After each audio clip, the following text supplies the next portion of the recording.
Chair Hart, we're still missing some of the deputants that signed up to join us. Up to you if you want to start at 9 or needs to join. We have 3 right now of, I believe, around 10. We're missing 7 or so. Yeah, so quite a few.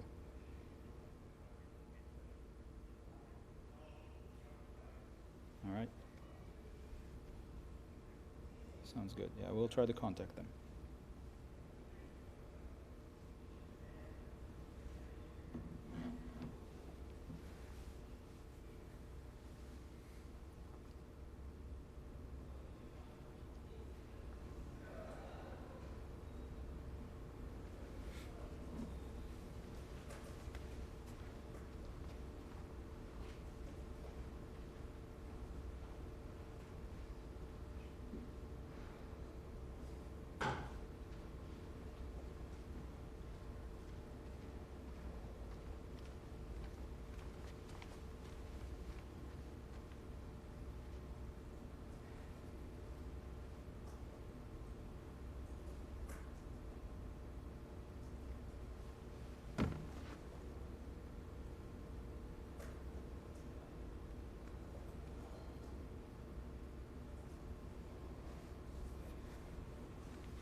Correction, we have 4 out of 7. Sorry, so we're missing 3 right now.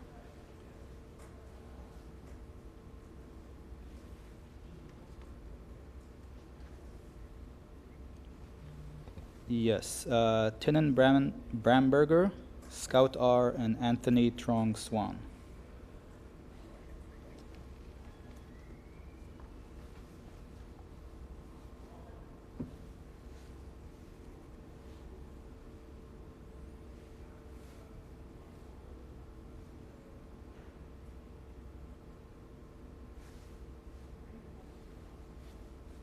Oh, sorry, and Derek.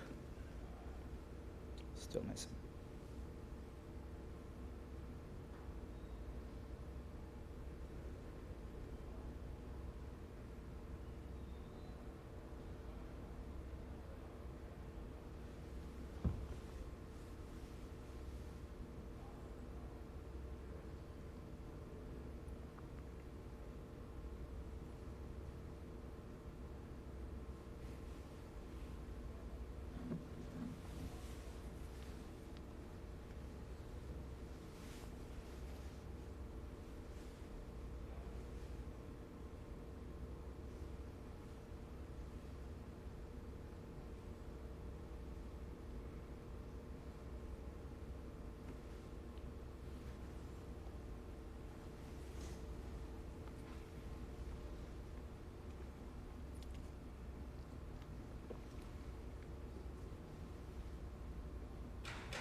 All right, I am switching this feed over to the YouTube channel, so Chair Hart, you can start whenever you're ready.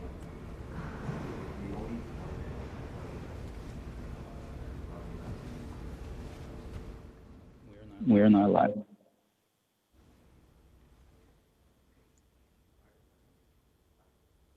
Doobie, how many deputants are we missing right now?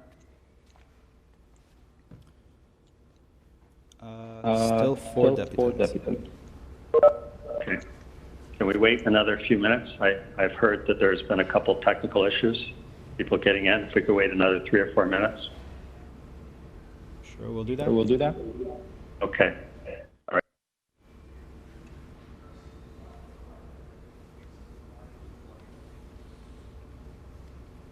All right.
Make sure the number of people kept that total number on the top. If that doesn't change, that would be.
Okay, I'm switching this over to the YouTube feed. Okay, good morning, everyone. This is Jim Hart, the Chair of the Toronto Police Services Board. I hope that everyone who tried to get in, all the deputants that tried to get in are in, and I hope that no one got locked out. I'd like to call this meeting to order. Good morning, everyone. My name is Jim Hart, and I'm the Chair of the Toronto Police Services Board. Welcome to this meeting of the Board. I'd now like to read the Indigenous Land Acknowledgement. Although this meeting is taking place on the phone, we acknowledge the land we're on as we make this call. It's a traditional territory of many nations, including the Mississaugas of the Credit, the Shinabeg, the Chippewa, the Haudenosaunee, and the Wendat peoples. It is now home to many diverse First Nations, Inuit, and Métis people. The Board also acknowledges that Toronto is covered by Treaty 13, signed by the Mississaugas of the Credit, and the Williams Treaties, signed by multiple Mississaugas and Chippewa bands. Do I have anyone have any declarations of interest under the Municipal Conflict of Interest Act? Hearing none. Brian, Mr. Teschner, would you like to walk us through the logistics of this meeting, please? Mr. Teschner. Sure, Mr. Chair, and thank you. And thank you to everyone who has joined this call. Please note that this meeting is being live streamed on the Toronto Police YouTube channel and will be available there at the conclusion of this meeting for everyone to view. On the line, we have Chair Jim Hart, Vice Chair Marie Molinar, Mayor John Tory, Councillor Michael Ford, Councillor Francis Nunziata, and board members Upala, Chandrasekhara, and Ainsworth Morgan, as well as members of our board office staff. We also have Chief Saunders, Deputy Chiefs, Command Officers, staff members from the Toronto Police Service, and of course, members of the public who are watching now. We have individuals who have registered to make deputations on both items on the agenda. As per our regular meeting process, deputations will be heard after a presentation or description of the item is provided and prior to the motion or substantive item being discussed and voted on by board members. When it comes time to do a deputation, those who have registered will be brought forward. As always, deputants will have up to 5 minutes to speak, followed by an opportunity for board members to ask them any questions. We have, through the registration process, provided deputants with information to call in today, and we also followed up by phone yesterday with individual deputants to ensure that they received this information. We hope that everybody was able to call in who could, and if there were technical difficulties, we're apologizing for that. The agenda and both of these items can be found on our website at www.tpsb.ca under the Agenda tab. Thank you, Mr. Chair. Thank you, Mr. Teschner. Our first item, we have a notice of motion. We had a deputant listed. Did that deputant come in? Can someone confirm that? Derek is a deputant on this item. Do we have Derek? No, Derek is not joined yet. Okay, thank you. I would like to move forward with this notice of motion. Ms. Molinar, would you like to speak to it? It references a procedural change. Thank you, Ms. Molinar. Thank you, Chair Hart. This is Marie Molinar, Vice Chair of the Police Board, proposing the procedural change for today's meeting, June 19th, in response to the COVID-19 pandemic. This motion is being brought forward because we cannot hold in-person public meetings at this time. And if approved, this motion will permit the board to participate virtually and the members of the public to participate virtually. On that note, I move this motion. Do I have a seconder? Councillor Nunziata. Thank you. On the motion moved by Marie Molinar, seconded by Councillor Nunziata. All in favor? Any opposed? Hearing none opposed, that carries. We have a second motion regarding the agenda being posted late. Vice Chair Molinar, could you speak to that, please? Thank you. I just need to pull that motion up in front of me. Thank you.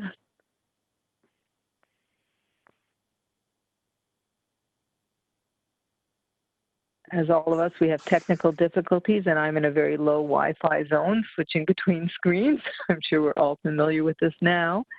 Okay. Thank you. Here we go.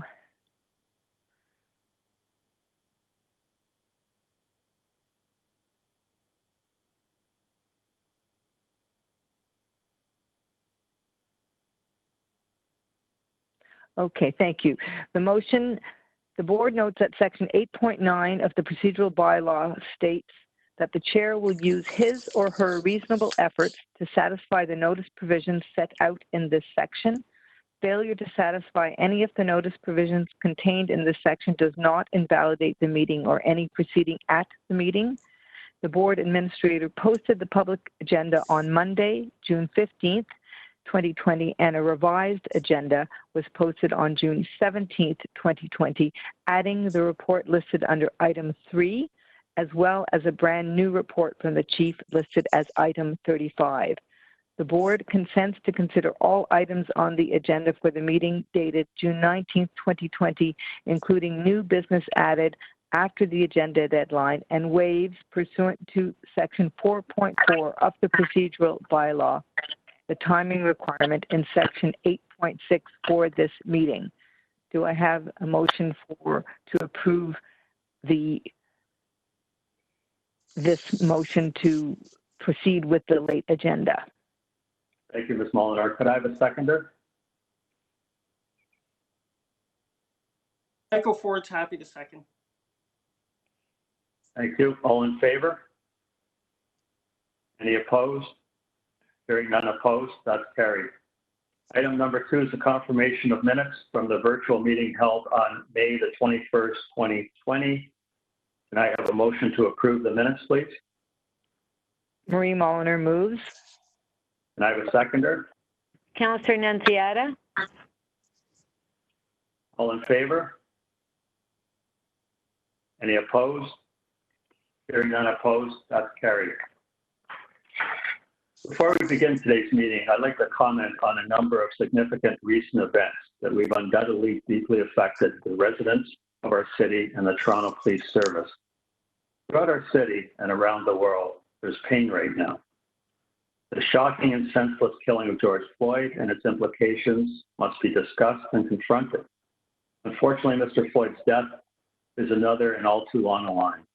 We join in the call to justice, and that case must be done. Mr. Floyd's death serves as a tragic reminder that discrimination suffered by members of the Black communities remains harmfully present.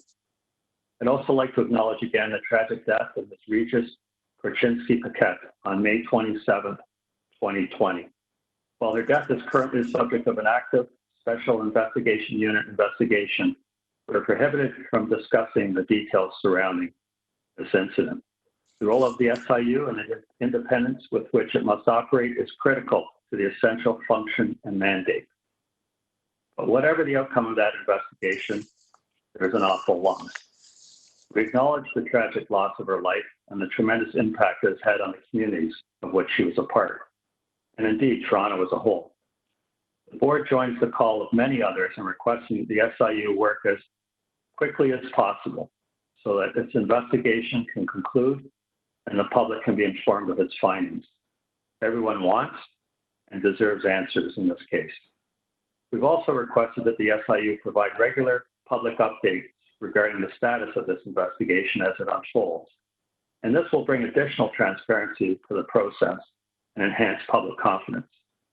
As a board, we're proud of both those community members who participated as protesters in peaceful marches and protests that have been held recently with respect to these issues, and the service members who facilitated that participation, meeting one another with respect and compassion, honoring the principles and rights of a democratic society, and reflecting the high quality of policing that the board has come to expect of its employees. We recognize that no city or country, no institution or organization, including the Toronto Police Service, is immune from overt and implicit bias. Systemic racism exists within public and other institutions. The only way to dismantle it is to confront it, call it out in all its forms, and dedicate ourselves to action that puts us clearly on the path to change. The board continues to work with the service and communities across the city on this important work, and our commitment to it will not falter. We pledge to continue the hard work that needs to be done to more effectively deal with these issues in a systemic, comprehensive, and meaningful way. Through these difficult times, the board's priority remains, as always, serving and protecting the public and ensuring fair and equitable policing for all Torontonians. I would also like to acknowledge the considerable community discussion regarding the budget of the Toronto Police Service. This is an important issue that requires further discussion, and we very much welcome public input as part of this discourse. We know that it's not simply a conversation about dollars. It reflects a much broader, more philosophical community discussion about where we focus our funding as a society. We know that many residents would like to see greater transparency in the police budget. The board recognizes the importance of such transparency. The board endeavors to enhance budget transparency beginning immediately the 2021 budget process, so that Torontonians can clearly see where and how the policing budget is spent. It is our hope that this will help to inform the broader community discussion, encourage debate, and foster ongoing dialogue. I would now like to say a few words about the upcoming retirement of Chief Saunders. Since the board last met, the Chief has announced his intention to retire effective July 31st, 2020. The board wants to thank the Chief for his decades of extraordinary commitment to our organization and to the residents of Toronto. His renowned policing expertise, steadfast professionalism, and ability to steer the service through a challenging period of significant transformation have undoubtedly enhanced policing in our city. The board intends to recognize the Chief more fully and pay tribute to his many years of excellent and dedicated service as we move more closely to his date of retirement. The board would also like to reassure Torontonians that they will feel no gap in leadership in the Toronto Police Service, and an acting chief will be named to provide capable, solid, and professional leadership during this interim period, recognizing the many challenges and issues with which our city is currently grappling. We expect this announcement to be made shortly. As soon as possible, the board will also provide details about the upcoming chief selection process. The board is committed to ensuring that its process to appoint the chief is fair, transparent, equitable, and consistent. It is always critical that the search process be independent, robust, and wide-ranging. Especially in a time of heightened engagement around important policing issues, we will ensure that any search is founded on a comprehensive public consultation process that will effectively engage the diverse voices of Toronto in identifying the qualities and priorities for the next chief of police. The board recognizes that the selection of chief is one of the most important decisions it makes and looks forward to a meaningful public engagement in the selection process. Thank you. Now I would like to move on to the agenda. Item number 3 is recommendation to the board related to the current event.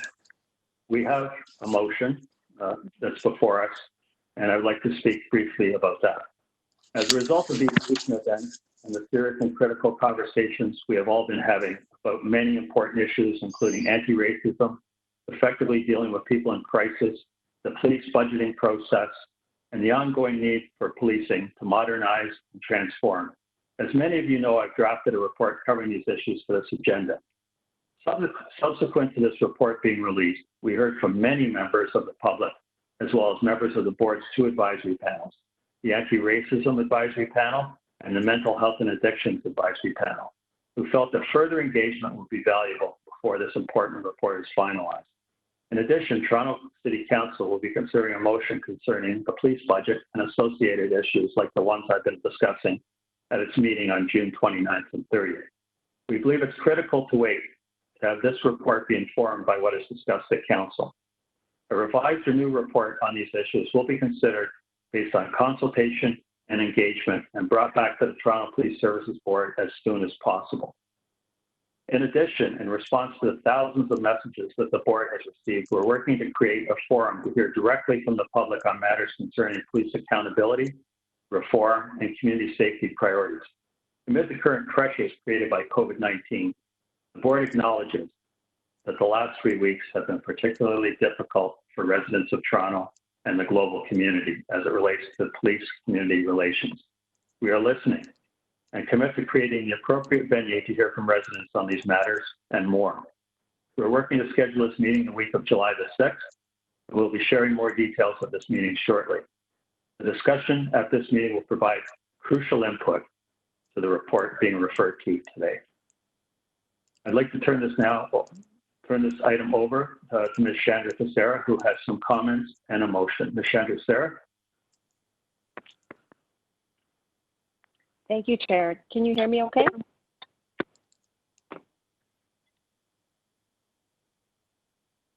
Are you able to hear me okay? Yes, I hear you very good. Thank you. Thank you, Chair.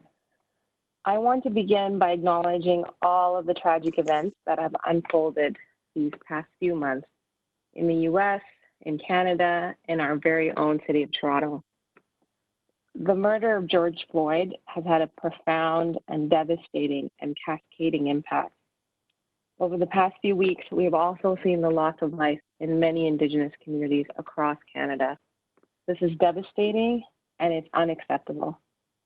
There is so much pain across so many communities in our city right now because we have all been here before. I want to acknowledge the tragic death of Ms. Regis Korchinski-Paquette, and I want to express my condolences to her family and to her loved ones. Ms. Korchinski-Paquette was from my neighborhood. She died less than 2 blocks from where I live. I walk by her building every single day. Our neighborhood in High Park, like many others across the city, are deeply saddened by her death. Along with the members of this board, I too am calling on the Special Investigations Unit for an expedited investigation into her death. Her family, her loved ones, and our community, all of us deserve answers. The sad reality is a family called for mental health support, and the outcome was the loss of their loved one, the loss of life. That is a tragedy, and it's unacceptable. We all need to ask ourselves, why don't we have a better option? Our system is broken when our only option is to send the police into a mental health crisis situation. Would we send a police officer to respond to a heart attack or an asthma attack? It's a disservice to our community, and it's a disservice to the police when the police officer becomes the only option to call during a mental health crisis.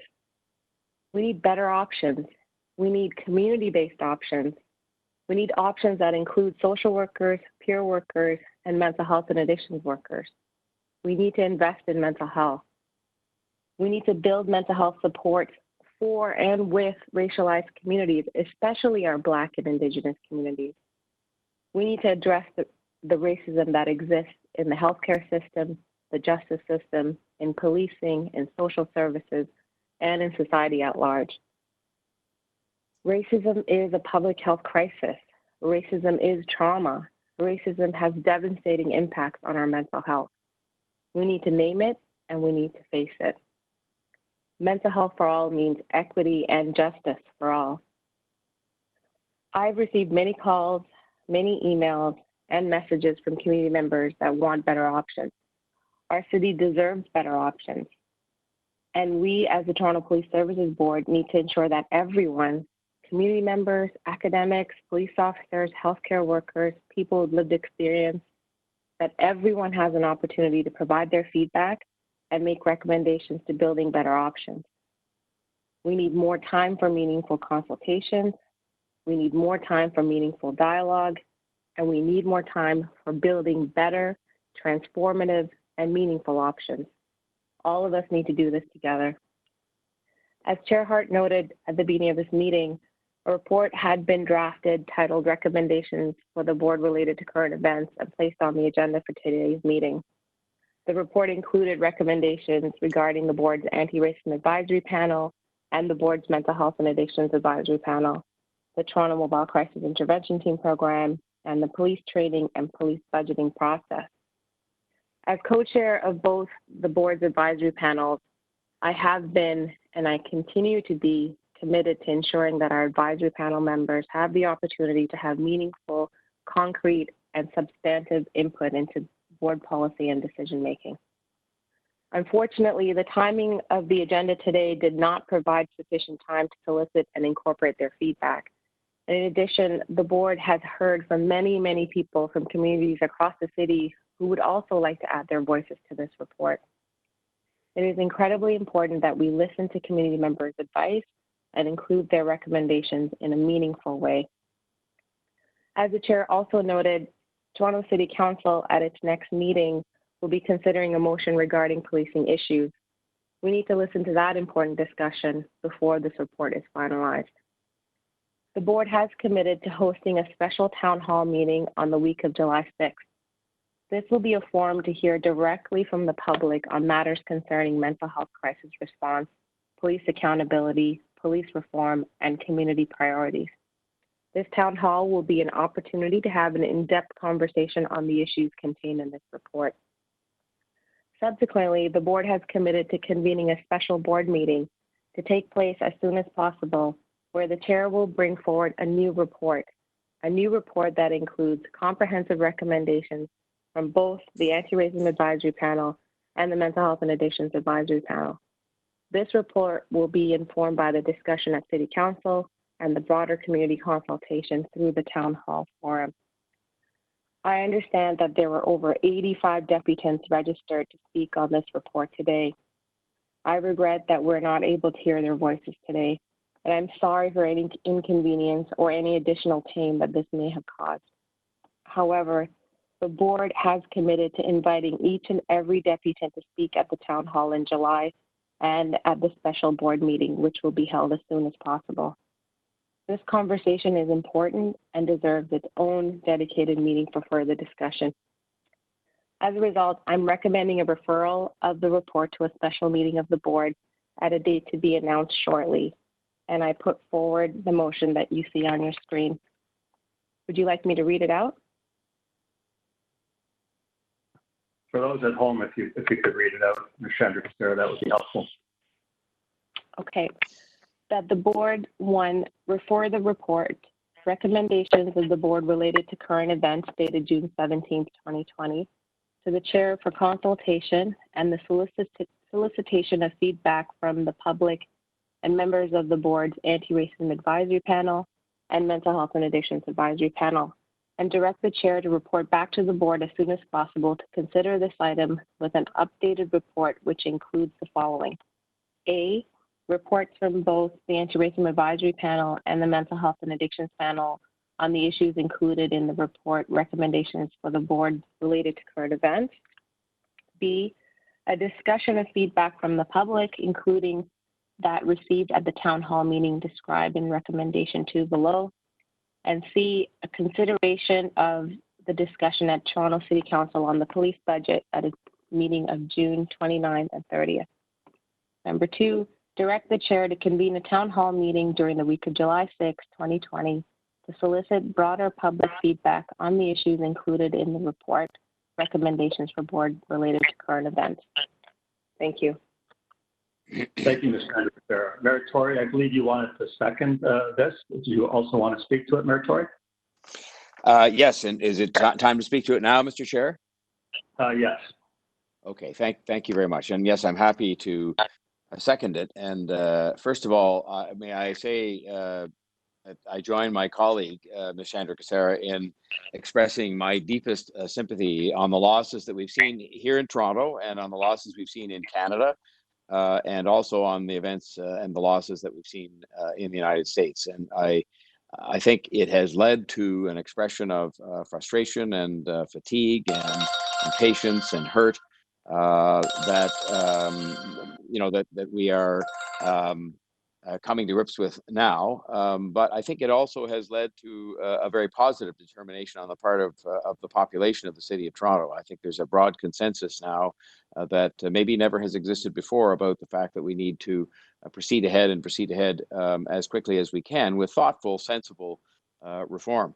I want to say that I fully supported the chair and in fact was urging him to make sure there was something put onto the agenda for this meeting because of that moment in time that we'd arrived at with respect to the consensus and with respect to the sense of urgency that I think a lot of people felt in the community about these issues. And I think it would have been misunderstood, for example, had we had nothing on the agenda. And what was put there, I think certainly in the minds of those who had a chance to have some input, and that included other people on the board besides myself and the chair, was a sense that we could set out some beginnings of a process as opposed to any kind of an end result, but some beginnings of a process that could see us expand the mandate and activities, for example, of the two committees that had been established some time ago and had begun their work, and I believe had begun their work in a very substantive way with respect to issues, for example, of mental health and racism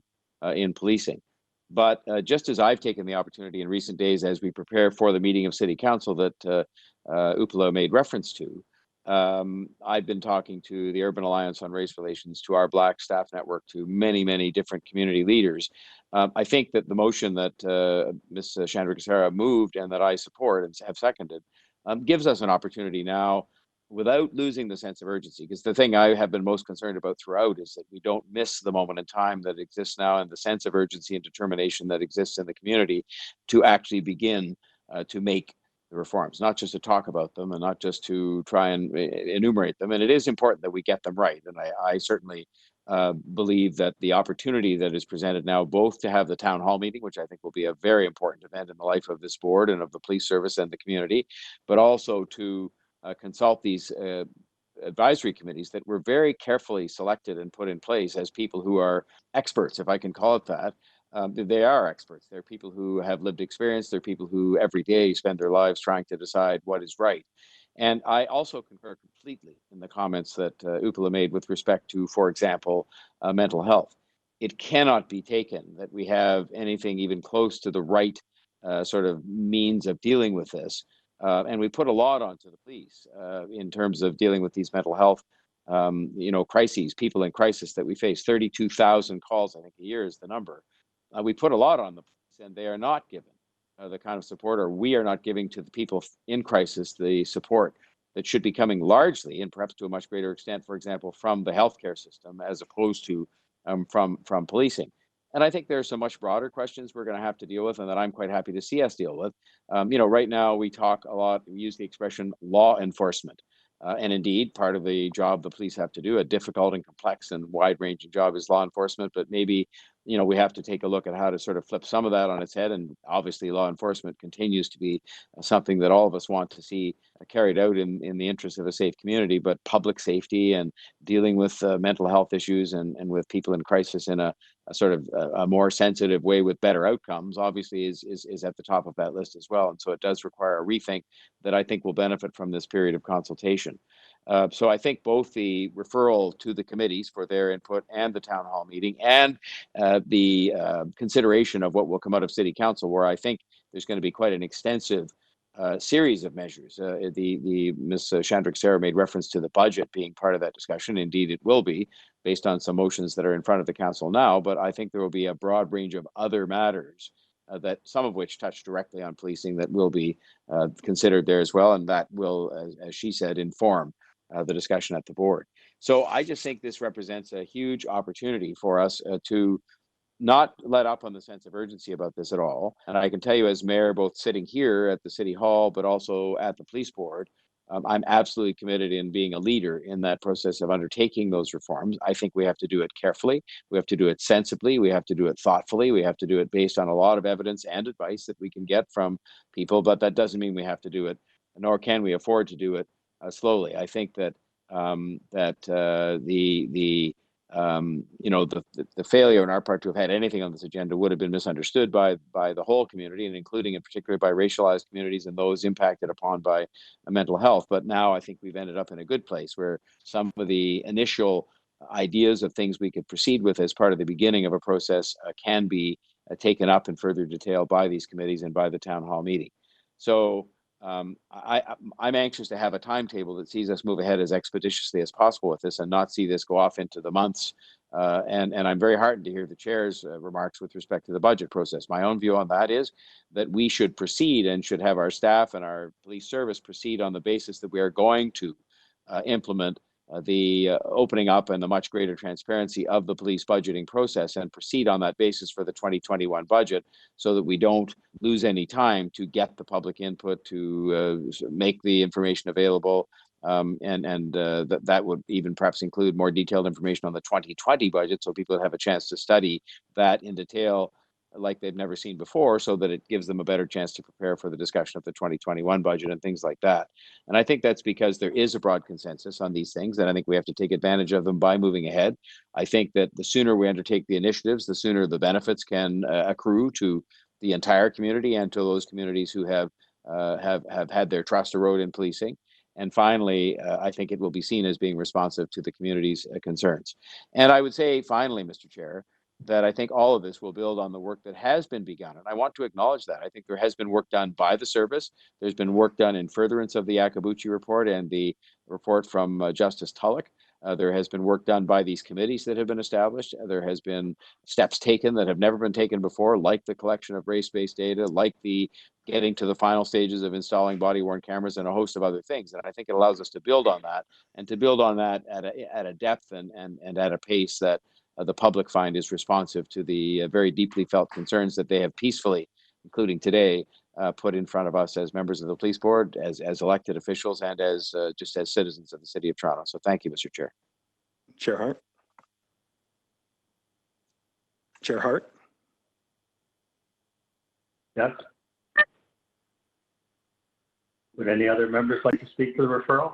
I heard somebody. Yeah, Chair Hart, it's me. First off, thank you so much for the kind words said earlier with regards to my pending retirement. I'll speak more to that next month.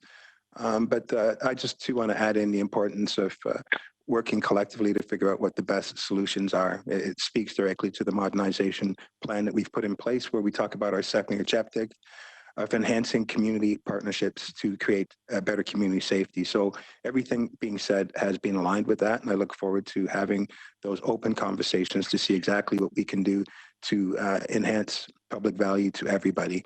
And just my third piece, since the SIU has an ongoing investigation, I figure in the absence of me saying nothing would probably support the fact that I endorse everything said regarding that. And I just want to be clear that with respect to why the police attended that address, I will base it on the radio calls that came in, and I'll leave it at that. Thank you. Thank you very much, Chief. Members, anyone would like to speak to the referral? Hearing none. So we have a motion. Michael. Sorry, Ms. Bart, go right ahead. Yep. Well, thank you, Mr. Chair, and not to echo what my colleagues have said, but I think this is a very important topic right now for our board, for our service, and for our city as a whole, and society. I think I want to thank the mayor particularly for his leadership over these troubling times. I think he has shown a great amount of leadership, and I've shared that with him personally, but also want to do it in this context because, I also want to say, of course, I do want to echo my condolences to the family of George Floyd and Regis Kurchinski-Paquette. I think it has ignited a lot of pain in our communities, a lot of suffering, and we see that very clearly, whether it's in international news or whatnot. And it has sparked a lot of talk and a lot of questions around policing in our communities and how we do that. And I think that is always a good conversation to have. So I really do, support the referral of this report. Because what we do as board members, myself as a city councillor, is the most important part of our job is to listen to our communities and hear what they have to say. So I think the path forward on a town hall and a number of different ways of connecting with communities to hear what they have to say is very important. I look forward to partaking in all these discussions, and of course at City Council coming up. I believe it's not next week, but the week after. These are important discussions to have. So I look forward to being a part of that. And then, of course, in the pain and suffering from what we've heard and saw from our communities and people who I've had personal conversations with who reach out to my office. But I also think I think the force is also, and I think the officers who, serve our city on a daily basis and the vast majority of them do a great job, and who care are also heard. But I also want to thank them for their service during these troubling times as they go out to serve our city to the best of their ability. So, thank you. Thank you, Councillor Ford. Any other members wish to speak? Okay, hearing none. We have the motion from Ms. Shanda Becerra, seconded by Mayor Tory. All in favor? Any opposed? Hearing none opposed, that's carried. I'll now proceed to go through the balance of the agenda. Item number 4 is amendments to the board's procedural bylaw. We have a deputant on that item, so that item is held down. Item number 5 is amendments to the board members' media relations policy. We have a deputant on that item as well, so that item is held down. Item number 6, receipt of donation from the Moffat Foundation. Do I have a motion to approve that report? Councillor Nunziata. Councillor Nunziata, do I have a seconder? John here. Mayor Tory, all in favor? Any opposed? Hearing none opposed, that item is carried. Item number 7, supply of information technology research services. Do I have a motion to approve this report? Ford will move. Do I have a seconder?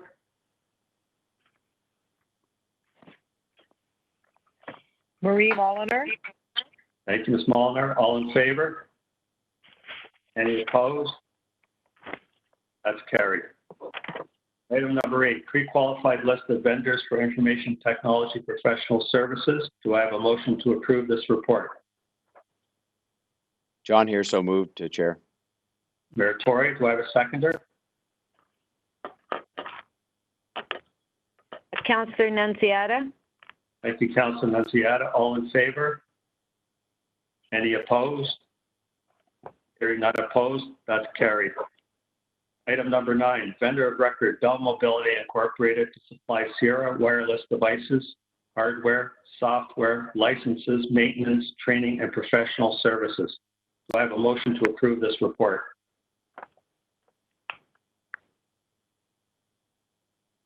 Motion to approve. Michael Ford. Councillor Ford, do I have a seconder? Marie Mulliner. Ms. Mulliner, all in favor? Any opposed? Hearing none opposed, that's carried. Number 10, purchase of additional network attached Isilion storage. Do I have a motion to approve that report? Marie Mulliner. Ms. Mulliner, do I have a seconder? John here, so seconded, Mr. Chair. Mayor Tory, all in favor? Any opposed? Hearing none opposed, that's carried. Item Mr. number Chair, 11. could I, just before you proceed, I try to read everything, but there's some memo I may not have read. When you're asking for these things, I have no idea about, to be quite honest, I'm worrying about whether my tie is straight or not, but is there no video? Because on the city council meetings, we can just put our hand up and you can see us all voting, but I'm assuming we have to speak and that you can't see us either saying, I'm putting my hand up each time to say I'll second things, and I presume you can't see that, so it's just a matter of all being done by audio? Yeah, that's correct. Is that right? All audio. That's Okay, correct. thank you. So we have to go with audio. I'll know to stop putting my hand up and I'll not worry about my tie. Thank you very much. Okay, I'll pretend I see your hand up. Thank you. Item number 11, minor building repairs, contract extension, New Park Contracting Incorporated. Do I have a motion to approve item number 11? John, so moves, Mr. Chair. Seconder? Councillor Ford will second. And Mr. Mayor, your tie looks great. Just for everyone else. All in favor? Any opposed? That item is carried.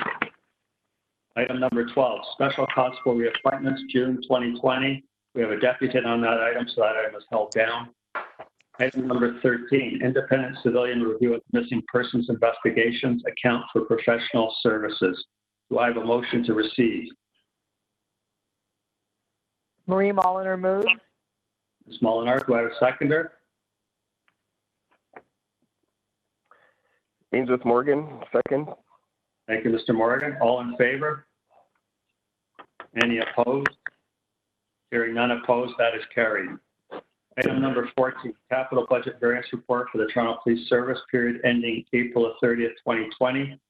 I have a deputant for that, so that item is held down. Item number 15, operating budget variance report for the Toronto Police Service Parking Enforcement Unit, period ending April 30th. I have a motion to receive that report. Councillor Nunziata. Councillor Michael Nunziata, Ford. and Councillor Ford seconds it. All in favor? Any opposed? Hearing none opposed, that item is carried. Item number 16, 2020 operating budget variance for the Toronto Police Service period ending April 30th, 2020. We have a deputant on that item, so that item is held down.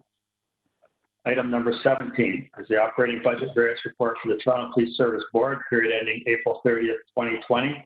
Do I have a motion to receive that report? John, so moved, Mr. Chair. Mayor Tory, do I have a seconder? Councillor Nunziata. Councillor Nunziata, thank you. All in favor? Any opposed? Hearing none opposed, that's carried. Item number 18, the annual report 2019 training program. We have a deputant on that item, so item 18 is held down.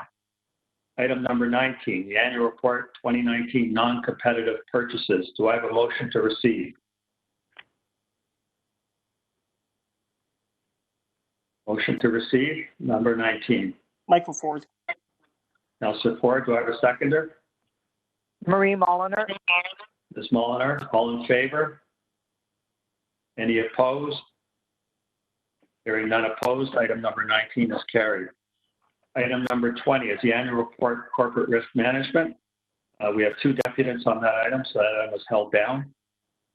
Item number 21, 2019 annual hate crime statistical report. We had a deputant, but I'm not sure if he made it into this meeting. Can somebody confirm if we have a deputant or not on item 21? I have a question. Yet. I have a question in any event on that, Chair. So I would like to hold it for that reason. Okay, thank you. It's held under the name of the mayor, but can someone confirm if we have a deputant or not for me?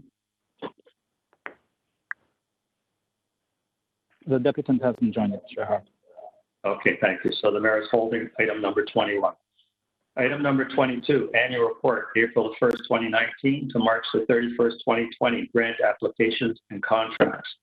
I have a motion to receive that report. So moved, Chair. John here. Mayor Tory has moved it. Do I have a seconder?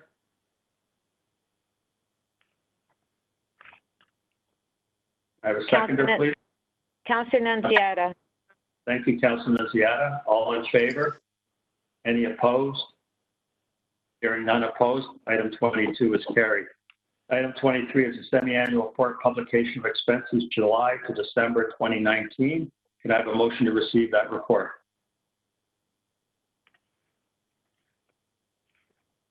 Motion to receive. Marie Mulliner moved.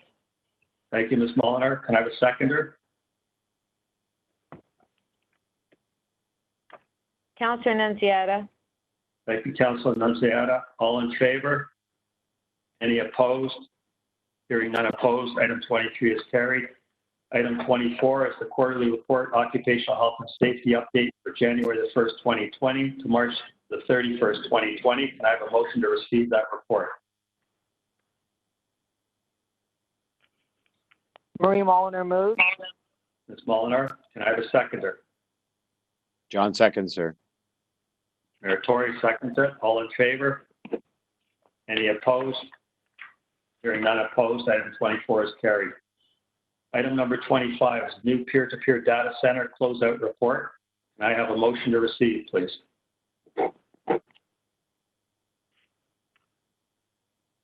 Michael Ford will move. Councillor Ford, can I have a seconder? Councillor Nunziata. Thank you, Councillor Nunziata. All in favor? Any opposed? Hearing none opposed, item 25 is carried. Item number 26 is awarding of a one-year towing and storage services contract for towing district number 5. We have a motion on that item, so I'll hold that item down. Item number 27 is the 2019 annual reports, University of Toronto Special Constables. Item 27 has a deputant, so that item is held down. Item 28 is the 2019 annual report, TTC Special Constables. We have a deputant on that item, so that item is held down. Item number 29 is the 2019 annual report, TCHC Special Constables. We have a deputant on that item. That item is held down.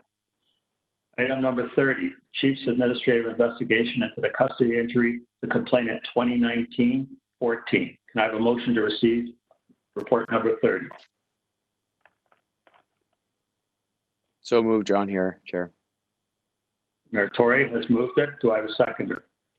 Marie Mulliner, second. Ms. Mulliner has seconded it. All in favor? Any opposed? Hearing none opposed, that carries. Item 30 is carried. Item 31, Chief Administrative Investigation into the Custody Injury to Complainant 2019-12. Can I have a motion to receive report number 31?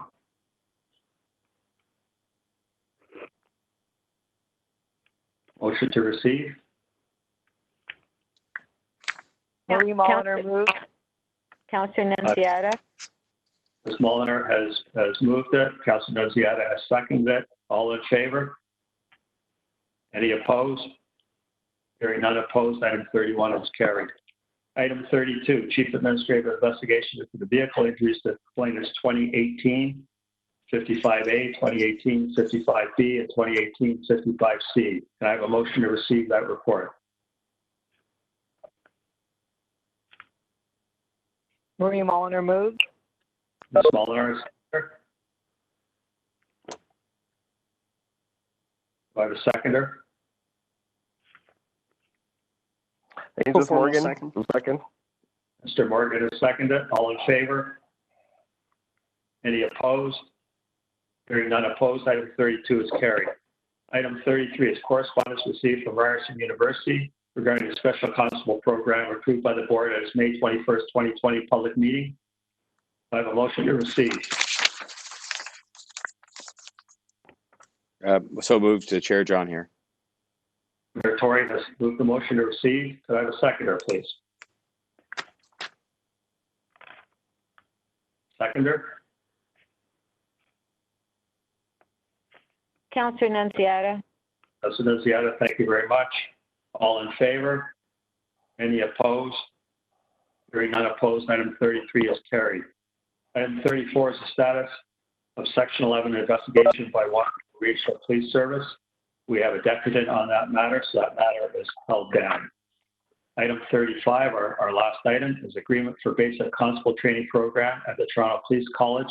We have a deputant on item 35, so item number 35 is held down. We will now go back to the top of the agenda, which is I'll go through the items that are held for everyone. Item 4 is held,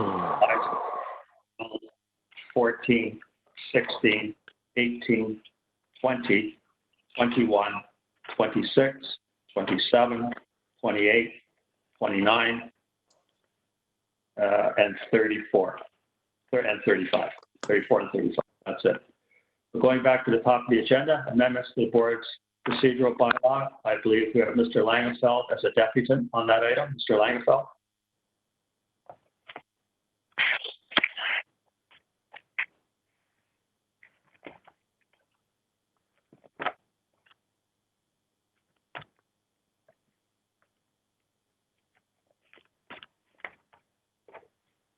Hello? Mr. Langenfeld. Okay, I was looking for confirmation that you can hear me. I'm not sure if you can. I'll go ahead. I'd like to begin by just thanking Vice Chair Mulliner and Councillor Nunziata for their first motion. But I'd like to point out there should have in fact been some dry run testing of this in advance so the public could get some use of these systems and deal with the technical issues. I note that the current system, we have calls for all in favor, but no response, and then calls for opposed and hearing nothing, the motions are carried. But the fact that we're not all in the room and seeing people nodding or whatever the case may be, we may need to refine that process. I point out that the second motion that was made was in fact without notice. We didn't have the option for people to comment on that, and that has to do with the fact that this agenda, 400 pages, or what ultimately was in excess of 400 pages of agenda, coming out 2 to 3 days, or finalized 2 to 3 days. Somebody's got their mic on. I'm hearing a lot of static on the call. Anyways, so 1 to 2 days to deal with the full 400 pages of agenda, 2 to 3 days to deal with the just under 400, the 390-page original agenda that came out before we were required to respond to the board and say that we want to speak on items. Obviously, that isn't enough time for people to go through all this. Then we have item 3 that was announced. Then the report is, it's reported as having been canceled, but in fact, only the right for public input was withdrawn. Meanwhile, we have the chair and board members nonetheless presenting the report of the canceled item and engaging in a half an hour of platitudes and thanking each other for dealing with this problem.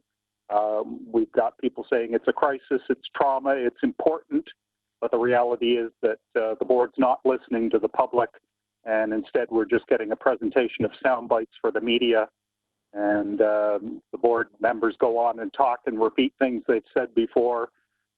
Meanwhile, they're not listening to the people. There was talk of a special town hall meeting, but in earlier broadcasts it was going to be consultation during a week. So the expectation there was more than one meeting. Now apparently it's going to be one meeting or one town hall and one special board meeting. We have announcements from our, quote, leaders that they're conducting secret backroom deals with government experts. We're told that this isn't a policing issue, but that this is just an issue of a failure of public health to deal with the problems. We're told that police are now going to start to build on the matters that the public has been bringing before the board for many years. And obviously that's nowhere near enough to deal with this. And then we have discussions of the search process for a replacement for Chief Saunders. And of course, that wasn't on the agenda either. So we're turning around and having, you look at, in order to hire Chief Saunders, there was certainly a significant amount of consultation. I think I attended at least half a dozen meetings where the board was making an effort, and the search firms were speaking to the public to see what they considered a priority. And this time around, that doesn't seem to be anything that's going to happen. We're simply told that hiring the chief is one of the most important responsibilities of the board, and I think many of the public would disagree, although it is certainly important, and we expect, the reality is we expect a lot more from the board than simply hiring a chief and then turning him loose to do what he thinks is right. We expect the board to be consulting with the public and then coming up with proper information. In terms of the amendments to procedural bylaw, I made some written, hello? Oh, someone's speaking, so I'm not sure what's speaking. I made some written submissions, so I guess I can go through that. I would like to mention also, though, we should be looking at perhaps amending the portion of the bylaw that refers to deputation. In fact, the definition of the word a deputation is a group of people sent to make a presentation or to represent others, but it's actually a group. It's not making a presentation. So in fact, deputation is more synonymous with delegation, a group of people, than it is with presentation, speaking to an item. So that whole section of the agenda should be dealt with. Thank you, Mr. Langenfeld. Mr. Langenfeld, your 5 minutes up. Can I ask you to wrap up in the next few seconds? Okay. Well, I will point out that I suggested additional changes, including item 8.6 regarding, first of all, the proper definition of clear business days, the requirement of putting out the agenda 5 days in advance, which is one day the week before the meeting, and certainly that relates to motion number 3 that was put forward without notice to the public. Okay, Mr. Langenfeld, thank you. We'll review all your written submissions. Okay, thank you. Unfortunately, we run out of time. Maybe somebody will ask you questions so you can add some comments. Board members, any questions for Mr. Langenfeld?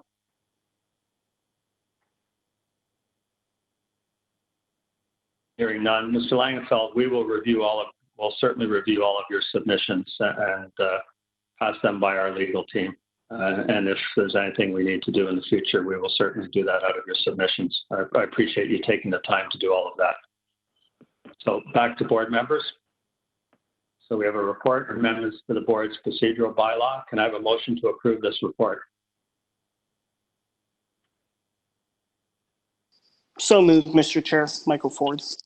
Thank you, Councillor Ford. Can I have a seconder? Councillor Nunziata. Thank you, Councillor Nunziata. All in favor? Any opposed? Hearing none opposed, that item is carried. Over to item number 5, amendments to the board members' media relations policy. We also have a deputy on that one. Mr. Langenfeld, would you like to speak to that item, please? Yes. Just to go back, though, the approval here that you just gave, am I to understand that you've approved the amendments when, in fact, your report starts by saying that your requirement is that you have to give a month's notice and it must be on the previous month's agenda before the next month it can then be proposed to actually make the changes and to approve the amendments? Has the board now made those amendments regardless? Or is that for next month? Mr. Langenfeld, I'll let you do your deputation on this item, and then when you finish your deputation, I'll ask Mr. Teschner to comment. Thank you. Very well, thank you. Thank you. Okay. With regards to the media changes to the media policy, and I have some concerns over Mr. Teschner or anyone else speaking on behalf of the board when in fact they're not board members.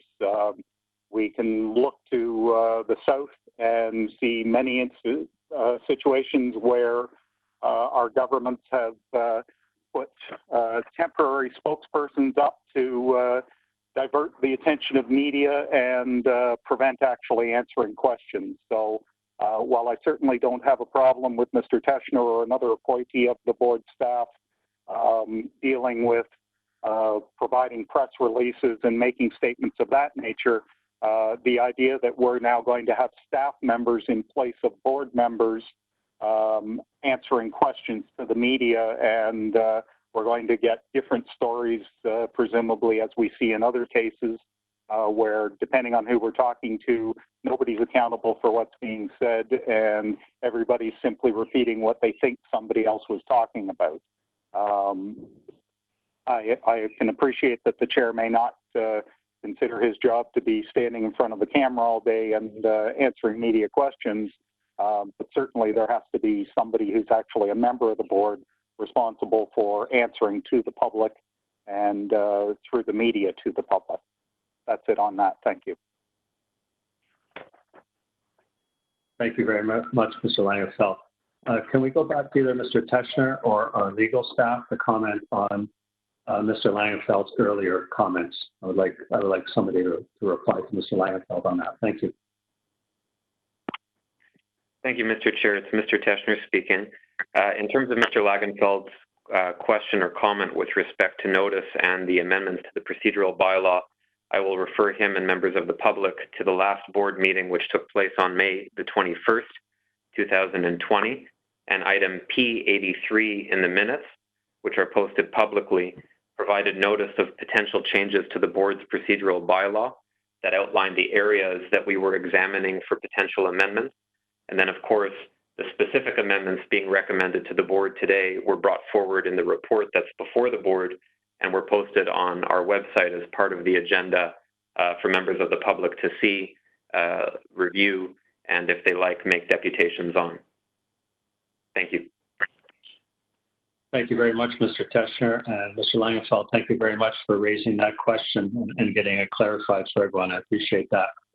Members, do we have a motion to approve this report?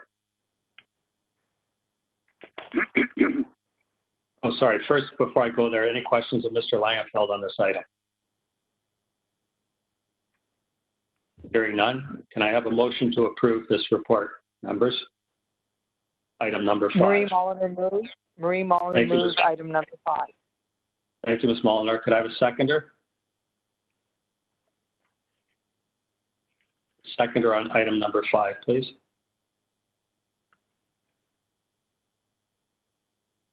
Ford. Councilor Ford, thank you. All in favor? Any opposed? Hearing none opposed, item number 5 is carried. Next item that we have held down is item number 12, which is special constable reappointments, June 2020. We have a deputant, Miguel. Are you on the line? Yes, I am, sir. Thank you, Miguel. Go ahead whenever you're ready. Good morning. My name is Miguel Avila, for those who see me for the first time. I have attended the Toronto Police Services Board meeting since 2009, when Mr. Alok Mukherjee was the chairman of the board, David Miller was the city mayor, and Bill Blair was the chief of police. In the last 10 years, I have attended several meetings and consultations in several items that you have postponed for future evaluation and consultation with the public. Look, we have done so many investments in consulting the public. Anyway, I go into the point of my deputation, which is item number 12 on the agenda of today. With regards to the Toronto Community Housing and Toronto Transit Commission Special Constables, I have a question. Maybe Mr. Treshner can answer that on page 2. It's regards the Service Talent Acquisition Unit. They appear to complete a background investigation on these individuals, and there is nothing on file to preclude them from being appointed as a special constables for a 5-year term. The problem is that in Canada, we don't have a criminal database of police officers found by the courts to commit crimes against members of the public.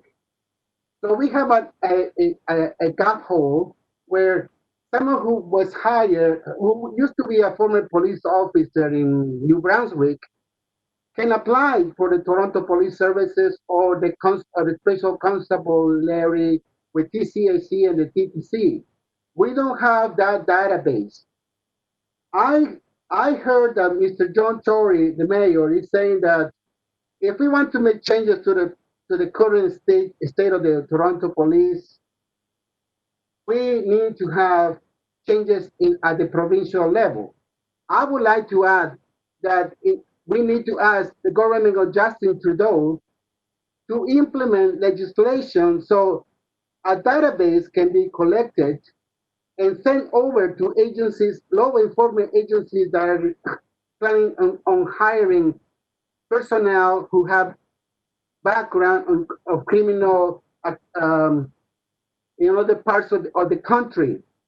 So that is my question to the treasurer. What are we doing to ensure that when we hire special constables, are we doing the due diligence to find out if those individuals have been hired previously by other law enforcement agencies? And this is not something that I have spoken on this matter. We have talked about it last thing anyway. That is my comments with regards item number 12, and I will come back to speak on item 27, 28, and 29, which is related to the same topic on the special constables. I want to point it out to you also that if we want to create changes that are perceived to happen in our community, we need to remove the union. The union is a big obstacle for systemic changes in the Toronto Police. You're talking about making changes when you already signed a collective agreement in 2019. How is it possible that you're going to make those changes moving forward before the budget cycle that you were asking people's input? So in order to make those profound changes to the Toronto police, we had to ensure that we had to start from scratch. Maintaining the status quo is not acceptable or affordable. $1.2 billion is dedicated to the Toronto Police Services, the Parking Authority, and the Services Board. Combined, that is the amount of money. It's a big chunk on the city budget, and we cannot allow this to continue. In a post-COVID-19 society, we need to ensure that our police is defunded, abolished, and removed. Thank you very much. Those are my comments. Thank you, Miguel. Members, any questions for Miguel? Hearing none, I'll just ask the chief if he or one of the command wants to comment on some of the things that Miguel said about the hiring process. I think some of those deserve comment, and I wonder if anyone wants to do that. Well, Chair, I can speak briefly. Our screening is quite vigorous when it comes to any officer that may laterally be interested in joining our services. So we do checks to look at the background to make sure that they fit the core values of this organization. If there's anything more that you would like in depth on, then I'd have Deputy McLean present. No, I think that's the key message, Chief. Thanks very much. I just want to make sure that everyone listening heard that. Thank you, Chief. Can I have a motion to approve this report? Councillor Nunziata. Thank you, Councillor Nunziata. Could I have a seconder? Someone to Marie second, Mulliner, please. second. Thank you, Ms. Mulliner. Thank you. All in favor? Any opposed? Hearing none opposed, that item is carried. Item number 14 is the next item held. It's capital budget variance report for the Toronto Police Service period ending April the 30th, 2020. We have a deputy, Mr. Langenfeld. Over to you, Mr. Langenfeld. Thank you, Chair Hart. On this point, the two of the items mentioned in there, one of them is body-worn cameras. And I'd like to note that obviously this is something that we've been talking about for quite a few years now, and we had the pilot project. Beyond that, nothing's happened. But meanwhile now, we're talking about moving forward from the chief here in his report is talking about moving forward eventually as things get negotiated and legal negotiations and things of that nature, and that the board will be basically spoken to when contract awards are being looked at. But meanwhile, there's no mention of public consultations, of policy development. There's nothing. It's simply a case of police saying, well, we'll tell you what's best for you once we have a bill to give you to pay for this. So there certainly needs to be public consultation on body-worn video. We all know that there's lots of issues in terms of when are the cameras going to be on, what's going to be recorded, what are going to be the policies and procedures for releasing this information and disclosure.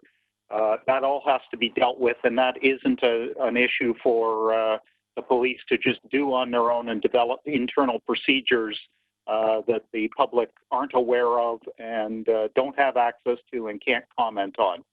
That's what the board is there for, is to create the public communication, and the board isn't doing its part in this area.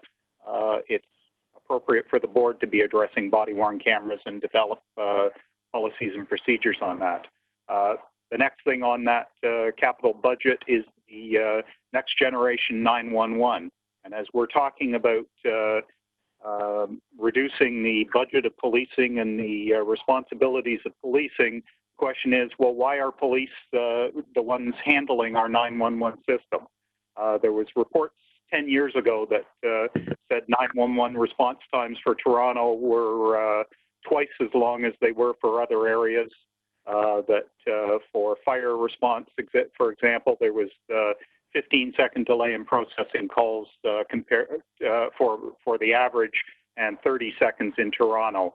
That may not sound like much, but when we talk about essential services and primary response, and we say that seconds count, well, certainly 15 seconds on the phone for a system that's not being dealt with the same as everybody else seems to be handling it is a problem. And the question is, why is it a police program?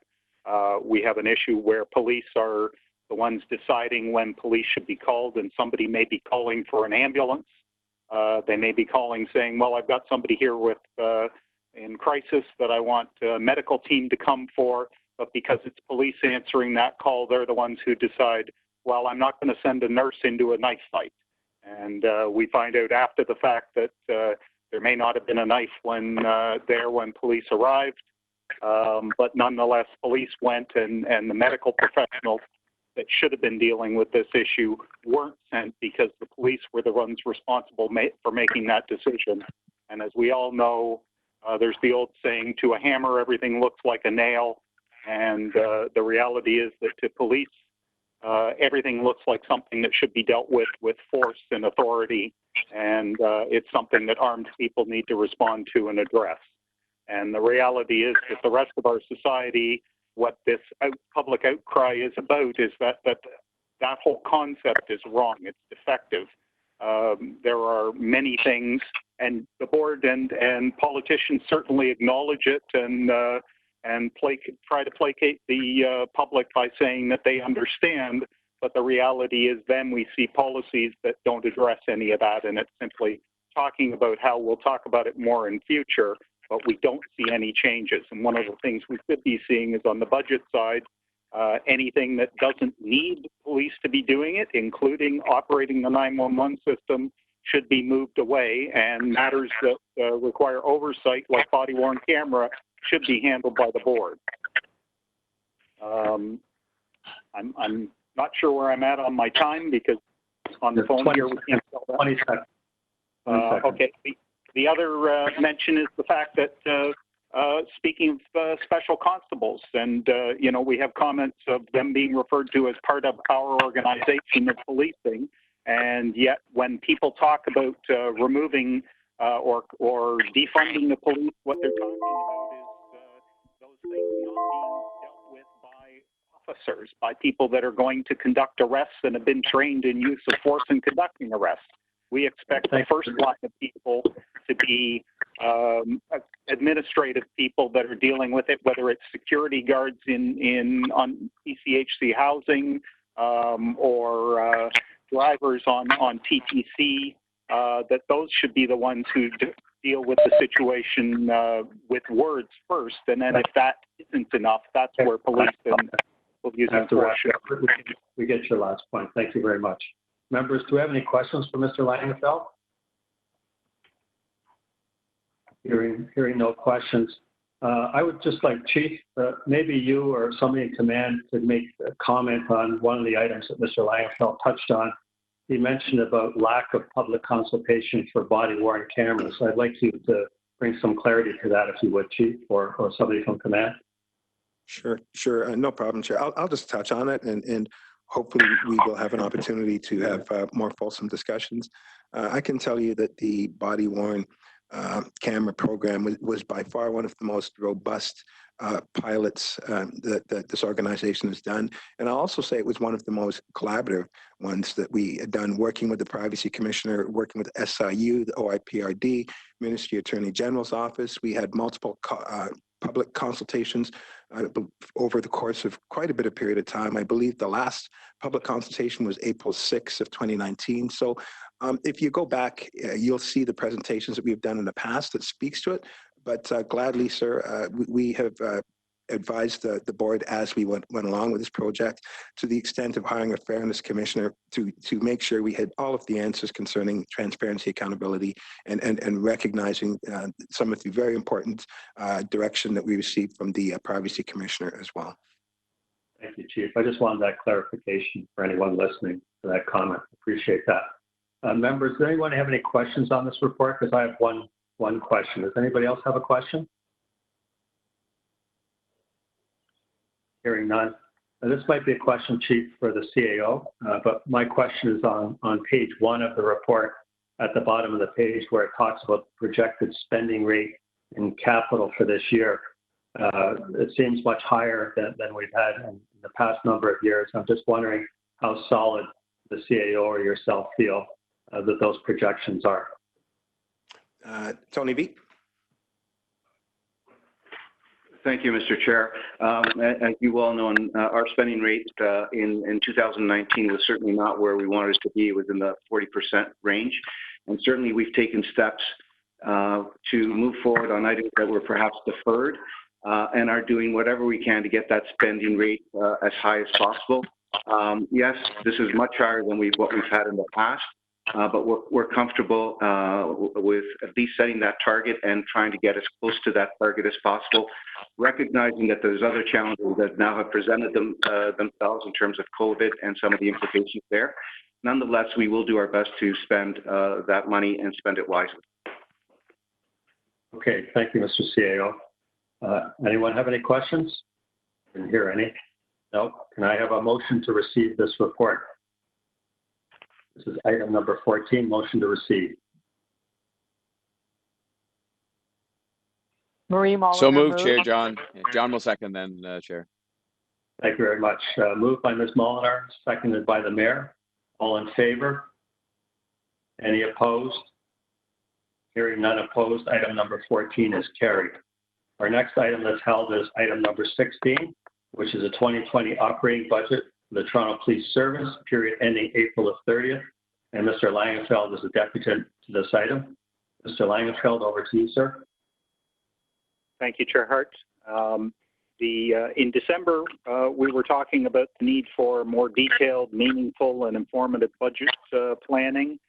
We had in the removed item 3 talk of enhancing the budgeting process. It's now June, and this is the time when we should be determining our formats for our budgeting, so that in August and September we can be using those templates to actually build the budget within the service, and that way in November and December the board can actually consider a completed budget, and next April the city can approve it and fund it. We're at the point now where certainly the next meeting needs to be looking at actually giving the public some information on what is planned for the budgeting information system, and we've had lots of discussions of that there will be more information provided, and it'll be more detailed, and the term line-by-line item is certainly used regularly, but then there's already one report by the service that is called the line-by-line budget. So that already exists. It simply doesn't have the detail that we need. But once those formats are finalized, then we then need to modify the actual budget variance reports that are coming out so that those relate back to the budget. And so that as we look at these quarterly reports of budget variance, we can actually see how we're doing compared to budget and translate that into whether the money is being spent wisely. That's certainly what the public is talking about, and it's not what we're feeling is happening from the board. Meanwhile, in the details of this budget on page 4, in the table there, it has the number for premium pay of $49 million, and it's currently showing an unfavorable variance for this year, projected at $16 million over budget for premium pay. This represents 2.1% of the overall salaries budget, which seems like a huge amount of variance, considering there was already $50 million budgeted for premium pay. So I'm wondering if there's some explanation. One would expect at this point, as officers are spending most of their time addressing COVID-19 infractions, or certainly that's become a big part of their efforts at this point. And we know reports of other crime are generally down, with a couple minor exceptions important, but overall the workload is down. And then on page 5 of this budget report, it speaks at the bottom of that page in the civilian section, it makes mention of special constables. and this is on the breakdown of expenditures between uniform and civilian, and special constables have been classified under the civilian category. I understand why. They're obviously not licensed members of the police service, and they don't fall under the same section of the Police Services Act, but they're certainly not what the public classifies as civilians. I notice in fact, the breakdown here in the budget reports are between uniform and civilian, and the reality is that special constables are generally in uniform. So I would suggest that future budget reports need to separate those categories into three items of uniform, special constable, and civilian. As I said, we see minimizing of the number of officers, or arguments that the number of officers are being held down, but at the same time we're creating separate forces that are less accountable and don't fall under the same rules of the OIPRD and the SIU. By creating these forces of special constables, they're still trained in the same use of force.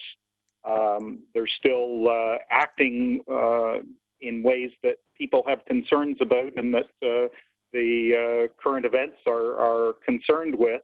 But yet we're treating them as if they're some civilian, which the rest of us certainly look at as the people doing administrative work in the office.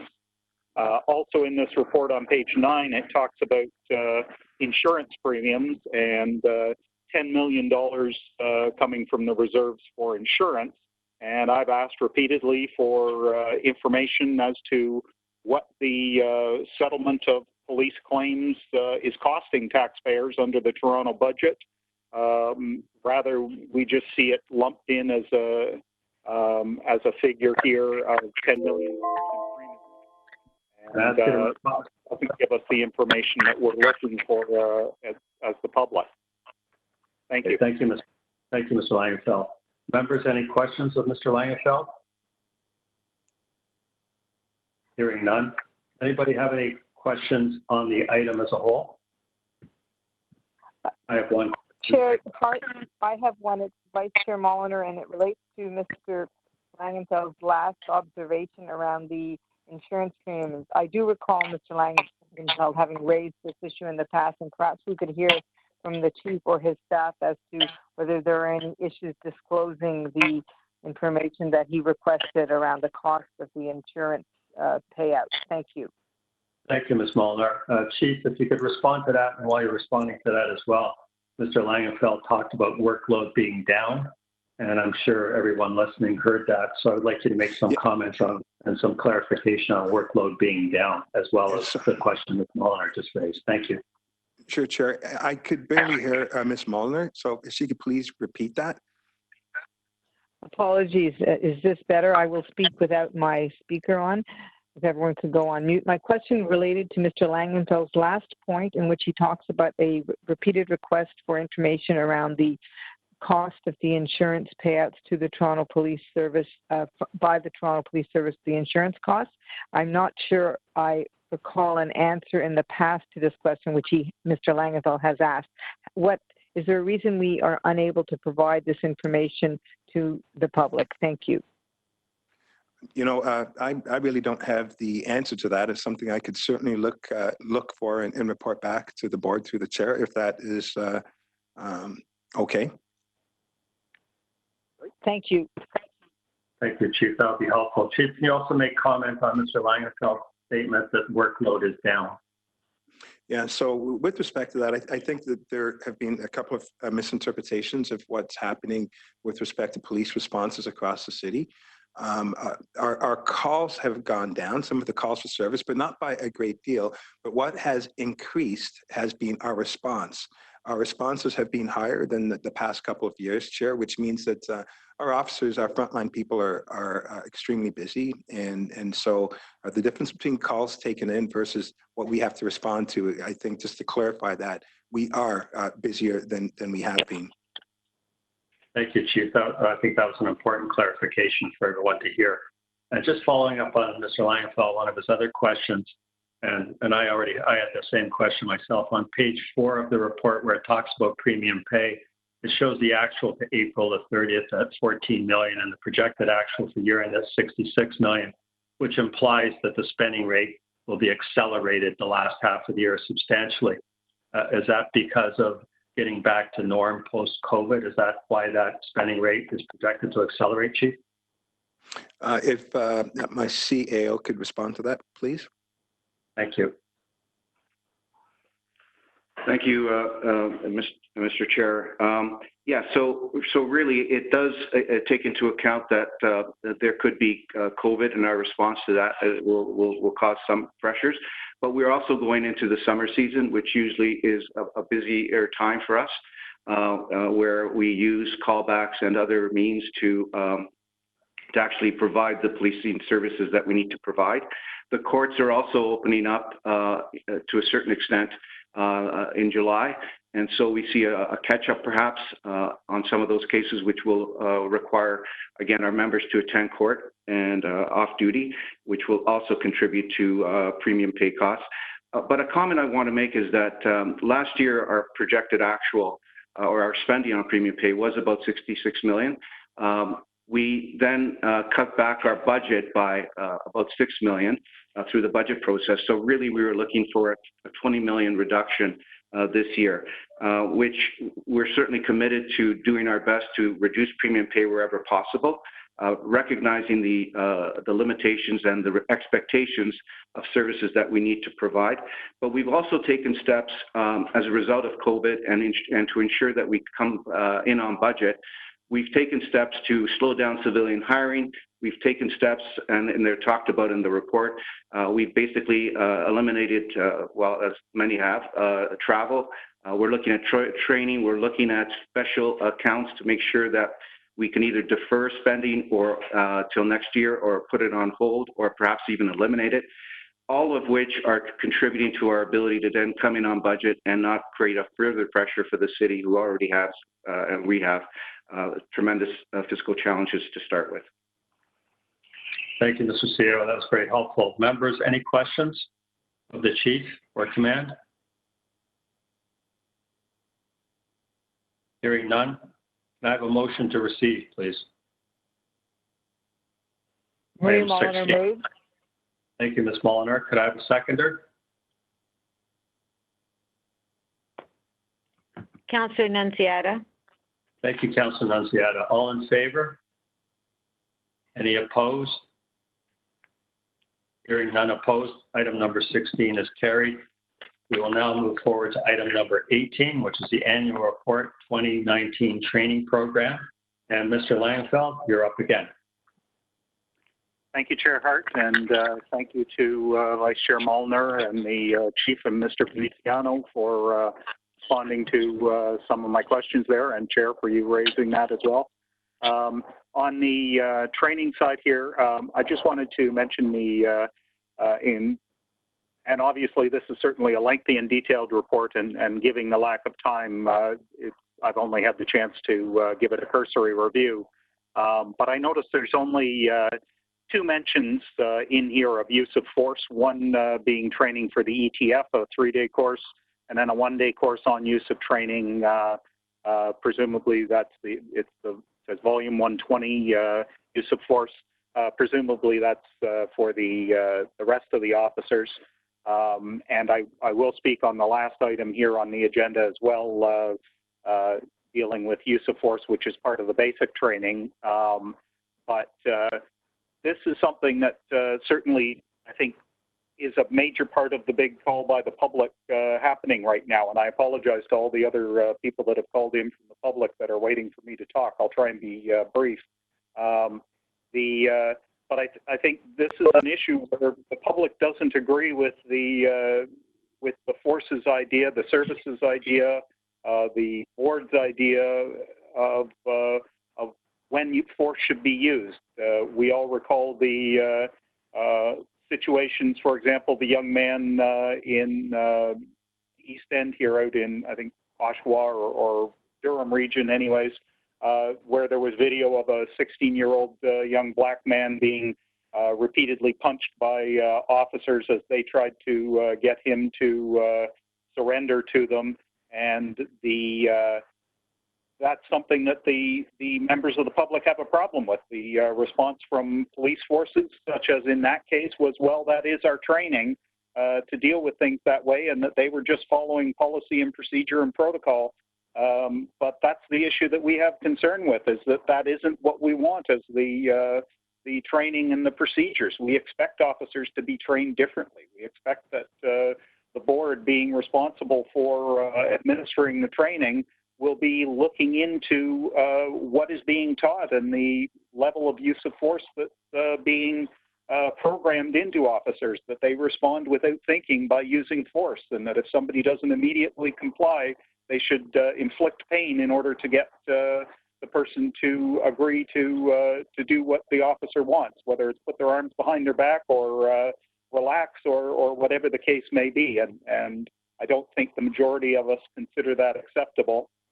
You can look back 100 years ago, parents beat their children. Our society has certainly said that it's not okay for parents to use violence and force against their children to gain their cooperation, and yet we turn around and certain people seem to think it's fine for police to use violence and force to gain compliance when the parents are prevented from it, and some parents might argue that that's why their children are having problems, because they feel they can't deal with the situation as their use of force is being rightfully diminished and viewed as a wrong way to go, and so it should be, but it should also be viewed that way in policing, that we expect violence and use of force is only going to be to defend the officer. If you need to spend 5 more minutes there waiting for the situation to resolve because the person isn't complying with you instantly, so be it. We're paying enough for officers. I realize they're busy and they feel that they don't have a lot of time to do things, but every time we have to address one of these issues after the fact, it takes 10 times as long as if the officers had simply given it a few more minutes as it was happening. I take it my time is up? Yeah, thank you, Mr. Langenfeld. Thank you. And any questions from board members of Mr. Langenfeld?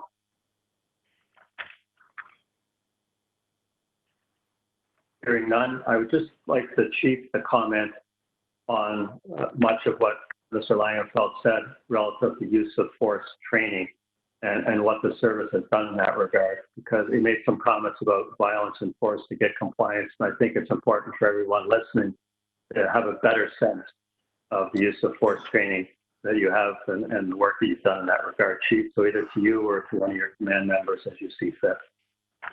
I'll just speak briefly on that, Chair. And this organization teaches by using the least amount of force in every encounter. And a lot of our disciplines are world studied. In fact, other agencies come here to see the things that we have done. The training that we have is incredibly comprehensive, and we're always striving to make sure to look to see if there are new techniques, new ways in which we can resolve things. De-escalation is mandatory with our organization. It has been for quite some time. And we have brought quite a large contingent of the public that comes in and actually sees what we do. And the public is overwhelmed with the intense amount of training and application that we utilize during the circumstances of the 3 million calls that we get a year. We find that hopefully if there's an opportunity in the future to educate the public, we would look for those opportunities in the days to come to assist them so they have a more comprehensive understanding of what we do rather than the rhetoric that seems to occur. Thank you, Chief. That was important to hear. Members, any questions? You mean members of the board? Yeah, sorry, members of the board. And on the item, sorry, Chair, I'm just questions on the item as opposed to questions of the deputy. Yes, any questions on the item? Sorry. Yes, I do. May I just ask one or two? I was looking, and it was kind of like Mr. Langenfeld. I looked through this pages and pages, so it is certainly no one could complain about it being less than complete. But I was looking for, there's at the beginning a reference on page 27 to the fact that the standard module has confronting anti-Black racism and so on. and it doesn't really tell us much about how much of that is being done in terms of quantification. But then you get onto these charts, and I looked and looked, and so what I did find, for example, on page 33 was I found LGBT issues, and it said there were 47 completed sessions. I didn't know exactly what that meant. And there was one, for example, on the Hindu religion, 393, and then if you go over the page, there was one on racially based policing, 224 completed. And I just didn't I didn't find anywhere, because then I looked through all the other pages, and unless I missed it, which is possible, I found all kinds of other programs which were interesting that we have them. You know, police explosive technicians, and it's a lot of interesting stuff, and very good that we're doing this training. But I just wanted to get some assurance with respect to what it is exactly we are doing, because it's something that we're going to be addressing meaningfully through this consultative process that we're beginning today to, I hope, dramatically step it up. But there's really nothing here that says to me, here are the number of hours, here are the number of officers that have received training in anti-Black racism, for example, and racially related matters. And so could somebody just help me with that a bit? Thank you, Mr. Chair. Yourself or somebody from command? Yes, Deputy McLean. Yes, good morning. Can you hear me? Loud and clear. Loud and clear. Perfect, thank you. So last year, we started with a specific anti-Black racism training program as part of our in-service training, which would have meant that our police officers went through that as part of their yearly qualification on what we call day one.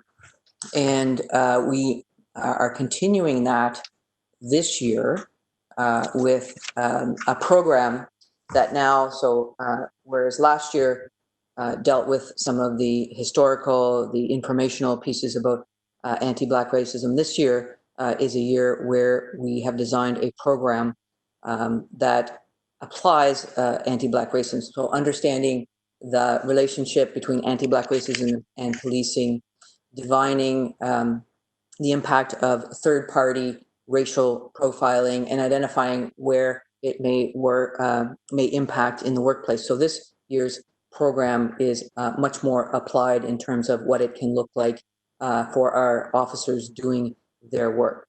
And so it being part of the in-service training program, our police officers receive this. So just if I may, the chair. So if I look at page 32, because I just happened to be looking at it as you were speaking, and it's one of the larger numbers that caught my eye, and it says there were 4,140 completed sessions. It says that in 80, stretched across 83 sessions, and that it goes on for 3 days. It's called the in-service training program.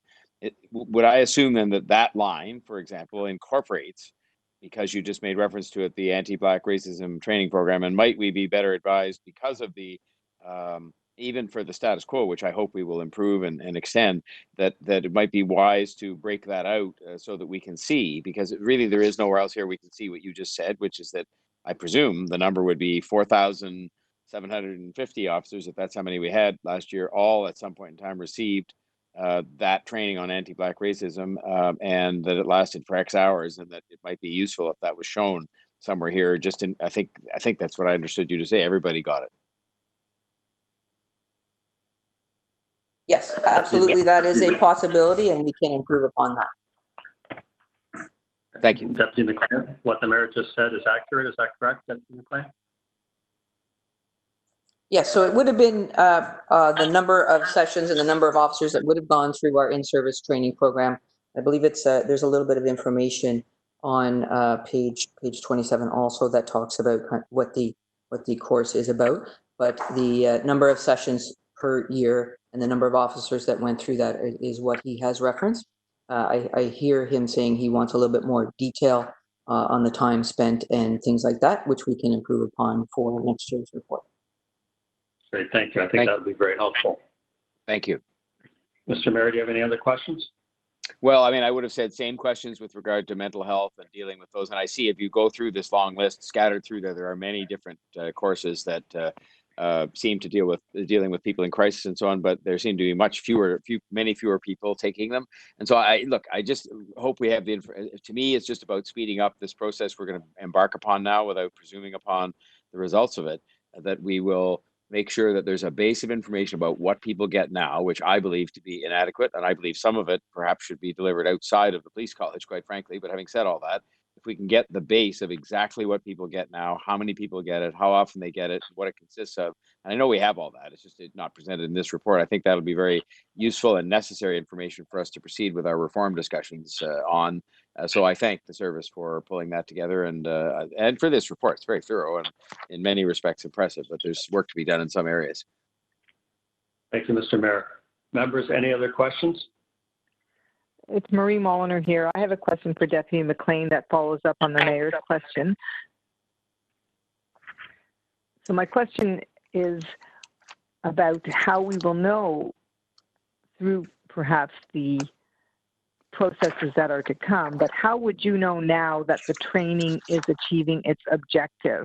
And I think that's a question that obviously can't be answered very quickly today, but I would be interested, Deputy McLean, if you do have a short answer for us, because going forward, I think that's going to be the litmus test. How will we know that the training in these very important areas is working? Thank you. Thank you, Ms. Molliner. Thank you for your question. Yeah, so when we deliver training, we do, and page 6 talks about our training assessment approach, the Kirkpatrick hierarchy evaluation. So we do assessment of people coming into the course, assessments during the course, and then an assessment on the way out. And so we're able to look at questions like, did they find the program worthwhile? Did they learn things like that?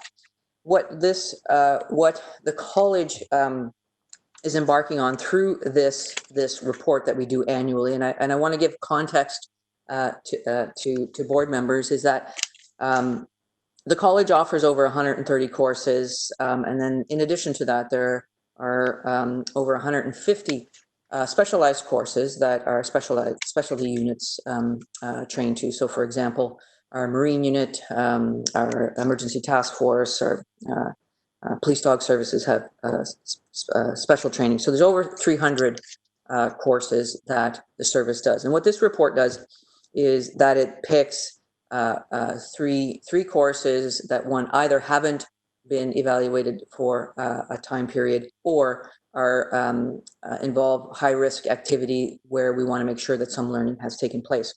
And so that is a much more labor-intensive process, and that learning and application of learning in the workplace can take a significant period of time, anywhere from 6 months to longer, and it involves surveys of our members.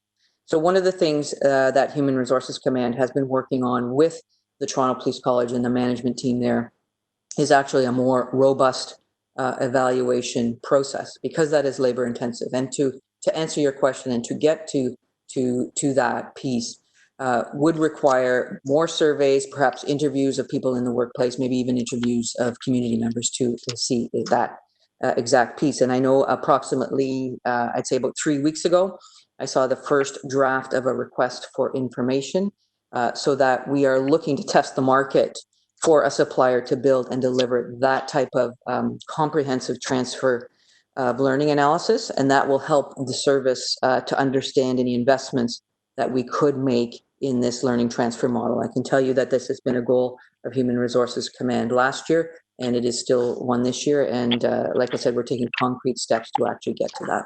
And I hope that answers your question.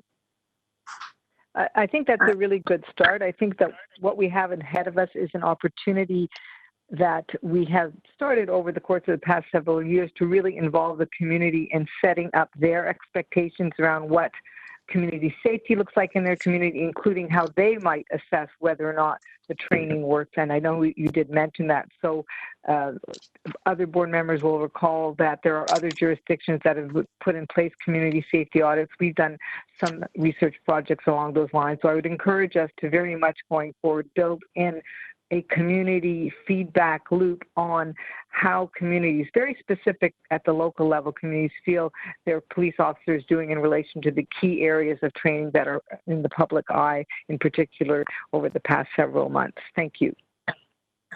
Thank you. And if I just may say something, absolutely, you know, the ability to get to that depth of learning transfer goes beyond the scope of our instructors.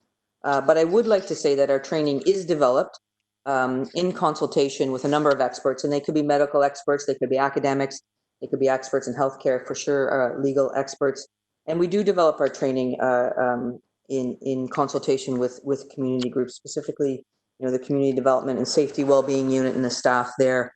So our training is not developed in a vacuum. We consult very broadly on our community partners and our experts to help us ensure that we are delivering the training that we do need. But I will tell you that this level of assessment does go beyond the scope of our staff here. So that's why we are looking to test the market to get to that information. Thank you, Deputy. Thank you very much. Board members, any other questions? Hearing none, can I have a motion to receive report number 18? So moved, John here, Chair. Hi, sorry, Nicola Chandrasekhar here. Can you hear me? Yes, I can. Okay, I have a few comments and a question on this item. Okay, we'll go back to questions. Go ahead, Ms. Chandrasekhar. Thank you. Sorry, I don't think my audio was working very well earlier. I want to say, Chief, I was very pleased to see the service continue to champion the mental health training course from the Mental Health Commission of Canada, The Working Mind. That's an excellent program and it's evidence-based. So I was pleased to see that. I was also pleased to see the overdose emergency response and administration of naloxone training. Naloxone, which is the life-saving medication. So I'm very, very happy to see that in this report. My question is, I know that there is training on the board's race-based data collection policy, but I didn't see it mentioned in here. So can you please speak to that and how that training is going? Again, if I can defer to Deputy McLean. Yes, thank you. Great question. So this annual report is for 2019, and a lot of the training that occurred because it was delivered just before January 1st. Most of it took place at the very end of 2019 or in 2020. I can tell you over 7,000 of our members have completed the online training. Dr. Galabuzzi has been contracted to develop the face-to-face training. And my understanding is that there have been a number of consultations on that training. In particular, I believe it's gone to the co-chair of the Anti-Racism Advisory Panel, and I believe Mr. Anthony Morgan as well, to assess it. And so once we resume our in-person training, which is suspended as we move through the COVID pandemic, we will start to get that training delivered, that face-to-face piece delivered. And we have, as an organization, made the decision that all of our members, sworn and civilian, will be taking that face-to-face training. Wonderful. Thanks so much. Ms. Chandrasekhar, did you have a comment you want to make as well? Oh, that was it. Thank you. Okay, thank you. Thank you for that question. That was very helpful. And hopefully we have any other questions on this item. And I think Mayor Tory was going to move the item. I can't recall. Moved, yeah. So moved, Thank you, Mayor Tory. Seconder? Councillor Nunziata. Thank you, Councillor Nunziata. All in favor? Any opposed? Hearing none opposed, item number 18 is adopted. Moving forward to item number 20, which is the annual report, corporate risk management. We have 3 deputants on this item, and the first deputant is Mr. John Sewell. Mr. Sewell, are you there?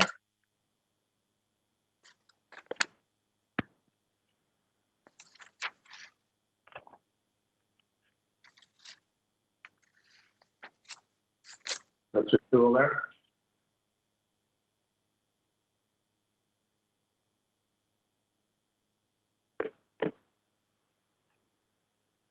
Just ask staff if we can go to another deputant then and come back to Mr. Sewell. Let me know.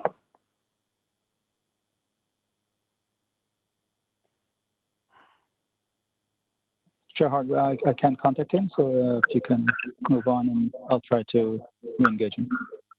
Okay, great. Can you put Miguel up, and then we'll do Mr. Langenfeld back to Mr. Sewell when he's available. Yes.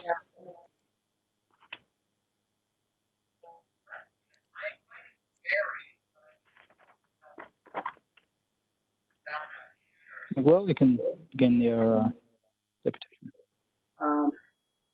John. Yeah, John.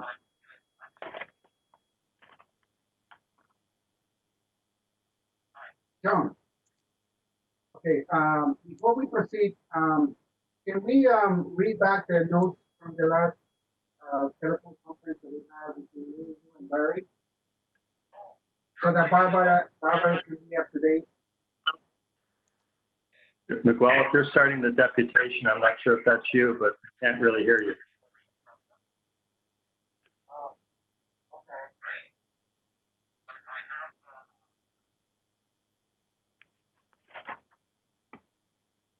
Are we having audio trouble in general?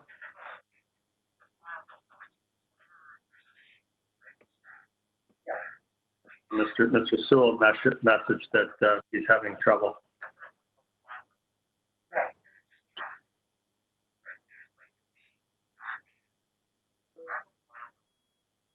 Should we move forward to item number 21 and come back to item number 20 when we get these audio issues fixed? Question for staff. I think, Okay, so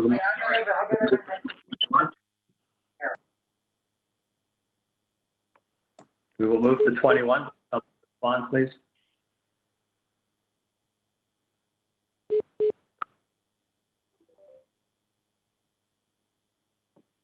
Okay, if board members can hear me, we're going to move on to item number 21 and come back to item number 20. Item number 21 is the 20. Somebody say something?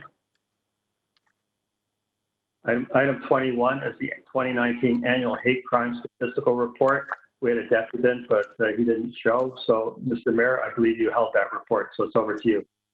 Well, I mostly just had some questions. I mean, I'm obviously always very interested in this report because it actually, what's the word I'm looking for, quantifies the sort of formal complaints we've received and things that have been disposed of. And the report's very thorough. Now, unless I missed it, I went through it pretty carefully.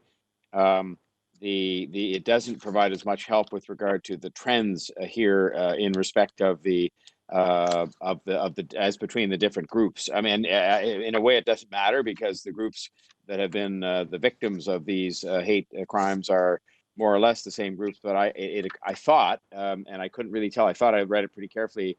Whether, for example, the fact that the LGBTQ community, if you look at I'm just going to try and tell you where I'm reading from now. Page, I've got a yellow thing on here. Page 18.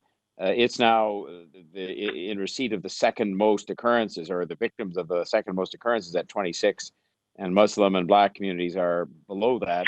I thought that was a trend that was different, but I didn't see, unless I missed it, a comparative chart, say for 2018, 2017, and I wondered if somebody could just speak to that and see whether we've seen an increase in the victimization of LGBTQ communities and just really what the trends are. The Jewish community, I think, almost always, unfortunately and tragically, is at the top of this list. But could somebody speak to that?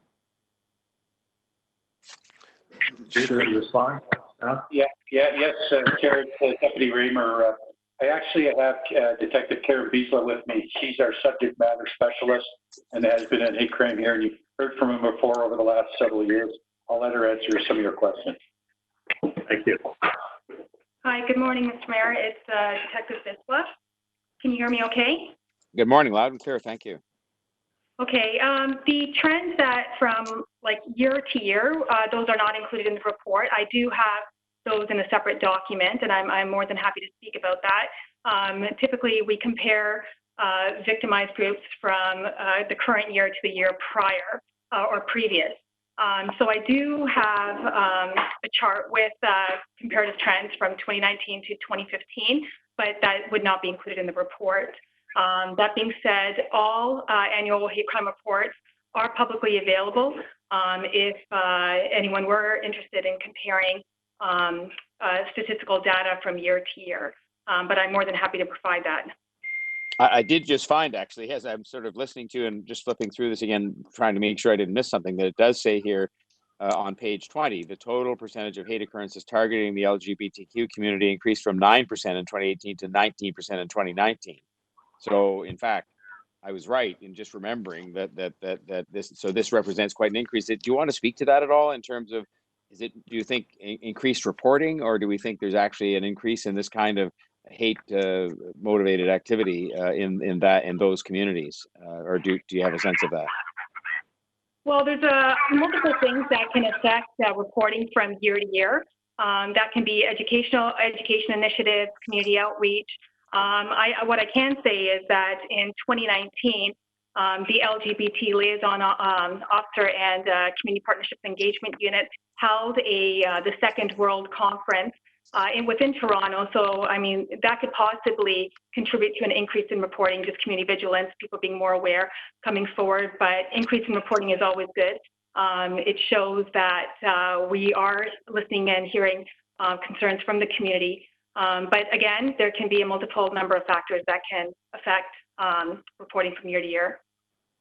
Okay, because I noticed again when it was referred to about this World Congress, it also talked about some things that have been done in 2014, 2015 by the LGBTQ liaison unit and Crime Stoppers and so on. Are there any of those kinds of initiatives that have been considered in light of what I would see as a fairly, stark increase in the amount of hate and in some cases violence perpetrated against the LGBTQ community? Have we taken any special measures, or are we doing anything within the context of policing to sort of address what is a fairly big change?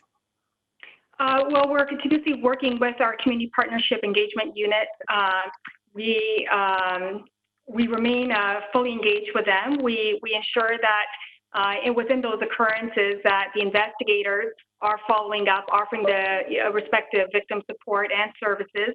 And we're working with our community leaders and partners in addressing any concerns and issues related to LGBT within that community. Thank you. Those are my questions. I do have some comments, Mr. Chair, when it comes time for that.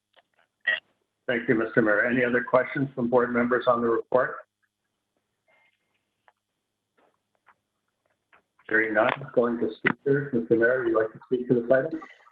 Well, I just want to say, Chair, when we get such a heavy agenda with so many of these reports, and they're all, incredibly complete in many respects, this one is one that I think we should pay very careful attention to, because what I think it represents is the hate incidents we know about, because there was a report made, or there was a call made to the police, and we did respond, and there were, in some cases, as is cataloged in this report, charges that were laid, or other kinds of dispositions of these kinds of things. But I think if you want to look for, for a canary here to tell us that there are some trend lines that are happening in our own community that we would find among the most disturbing, that this is a place where we should be looking very carefully and having quite a discussion about this, because I think what we're seeing here is the tip of an iceberg that hopefully isn't too big, but I think is bigger than what is shown in this report. And I always look on these things, whether I'm looking at the budget, or whether I'm looking at the hate crimes or hate incident report, or whether I'm looking at anything else,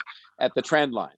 And the trend lines here, as it relates to, for example, all of it is unacceptable, but as it relates to the LGBTQ community, there's quite a change there from year to year in the number of hate occurrences that have victimized members of that community. And it's funny, not so funny, it's interesting. They tell me that, and they tell me that it is much more prevalent than the relative handful of incidents we would see recorded here. And that's perhaps just the fact that a lot of them don't end up getting reported, but that doesn't mean that we shouldn't be much more vigilant. And of course, that is not to overlook the community that seems to be the most victimized year after year, which is the Jewish community. And I know and again, I hear a lot from them about these incidents, and there are ongoing efforts we make. We expend quite a lot of time and effort, providing for security arrangements for different events and locations within the Jewish community.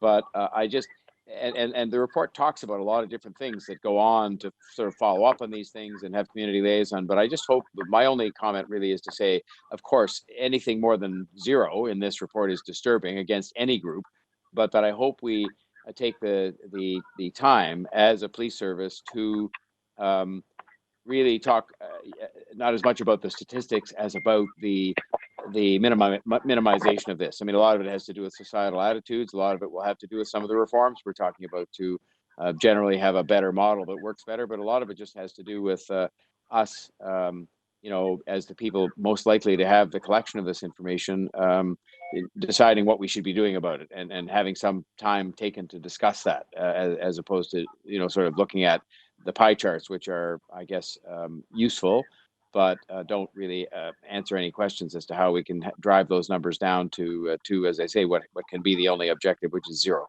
So that's all I have to say. It's important, but I just wanted not for the report to just pass without us having a careful look at it, including the public and the members of the media, because I think this is a very important report. Thank you very much, Mr. Mayor. Any other board members wish to speak to this item? Hearing none, do I have a motion to receive this report? So moved, Chair. Mayor has moved it. Do I have a seconder? Marie Molliner will second. Ms. Molliner, thank you. All in favor? Any opposed? That item is carried. We will now go back to item 20. I understand Mr. Sewell is now on the line. Mr. Sewell, I offer my apologies for any technical difficulties you've had getting in.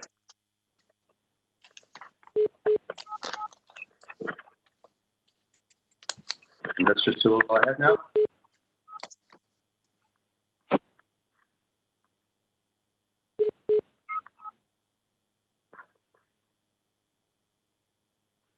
You can see him on the screen. And yeah. Are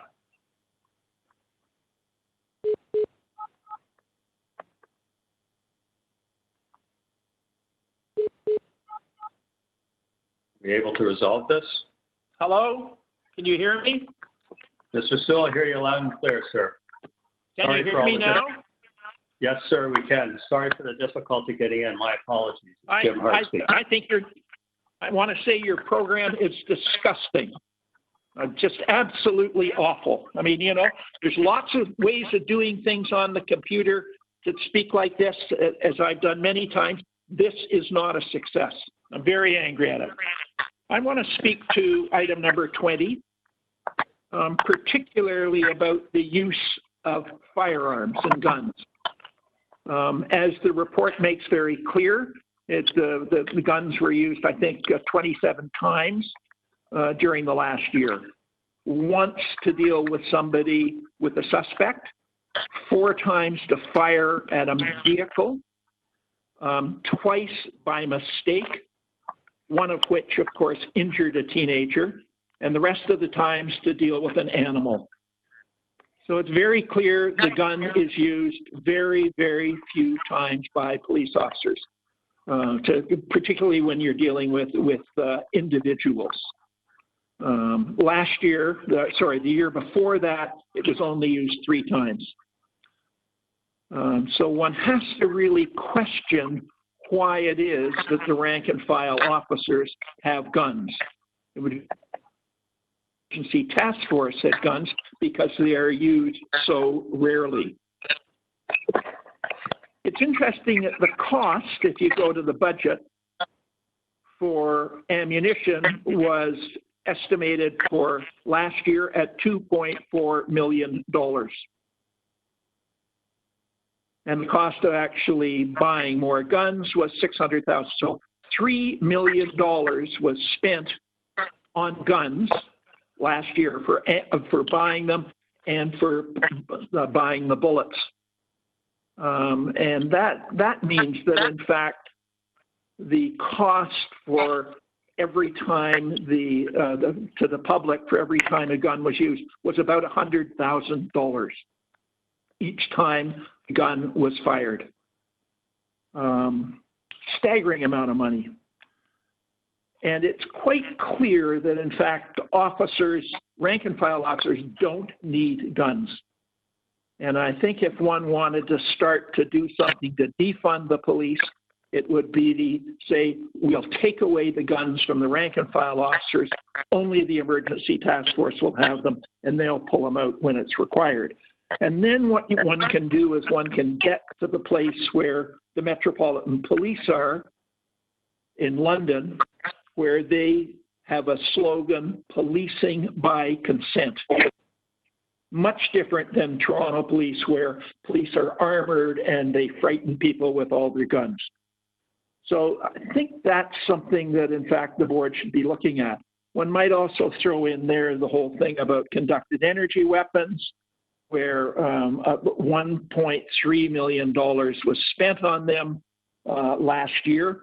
That doesn't include any training costs, which is much higher, and about $700,000 this year. So we're dealing with lots of money there as well. And I think that, in fact, the board could show a lot of leadership if it said it was going to start to disarm the Toronto Police, leave the guns with the emergency task force only, and get officers that, in fact, are not armed because they literally don't need their guns. And the data on that is overwhelming. So that's my proposal. Thank you very much. Thank you very much, Mr. Sewell. Do you have any questions of Mr. Sewell? Board members? I have a question for Mr. Sewell. It's Marie Molliner speaking. Go ahead, Ms. Thank you. Mr. Sewell, thank you for that observation around whether or not police officers use guns. I'm wondering whether your research has shown any jurisdictions that have moved from officers that have had weapons to officers not using guns in the most recent, 30 years or so. Thank you. Yeah, I know that there are 5 police forces in the world where officers do not have guns. I'm not aware of which ones have moved from having guns to not having guns. I think in terms of the case of London, the Metropolitan Police Force, they've never had guns.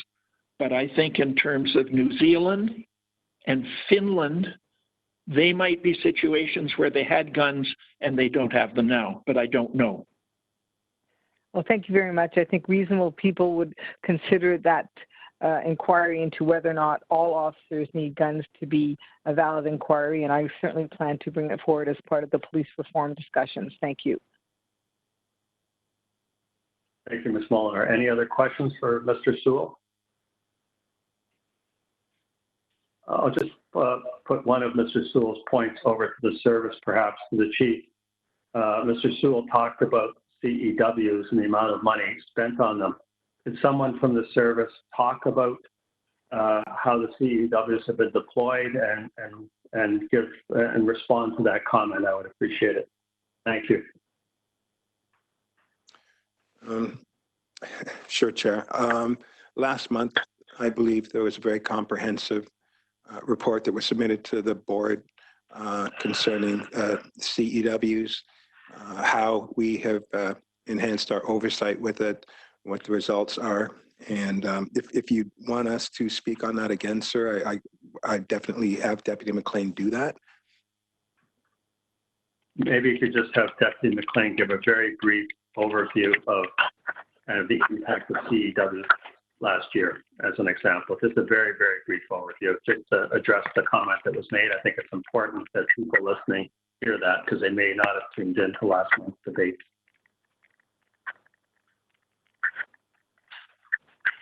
Yeah. Thank you for the opportunity to speak about the CEW program.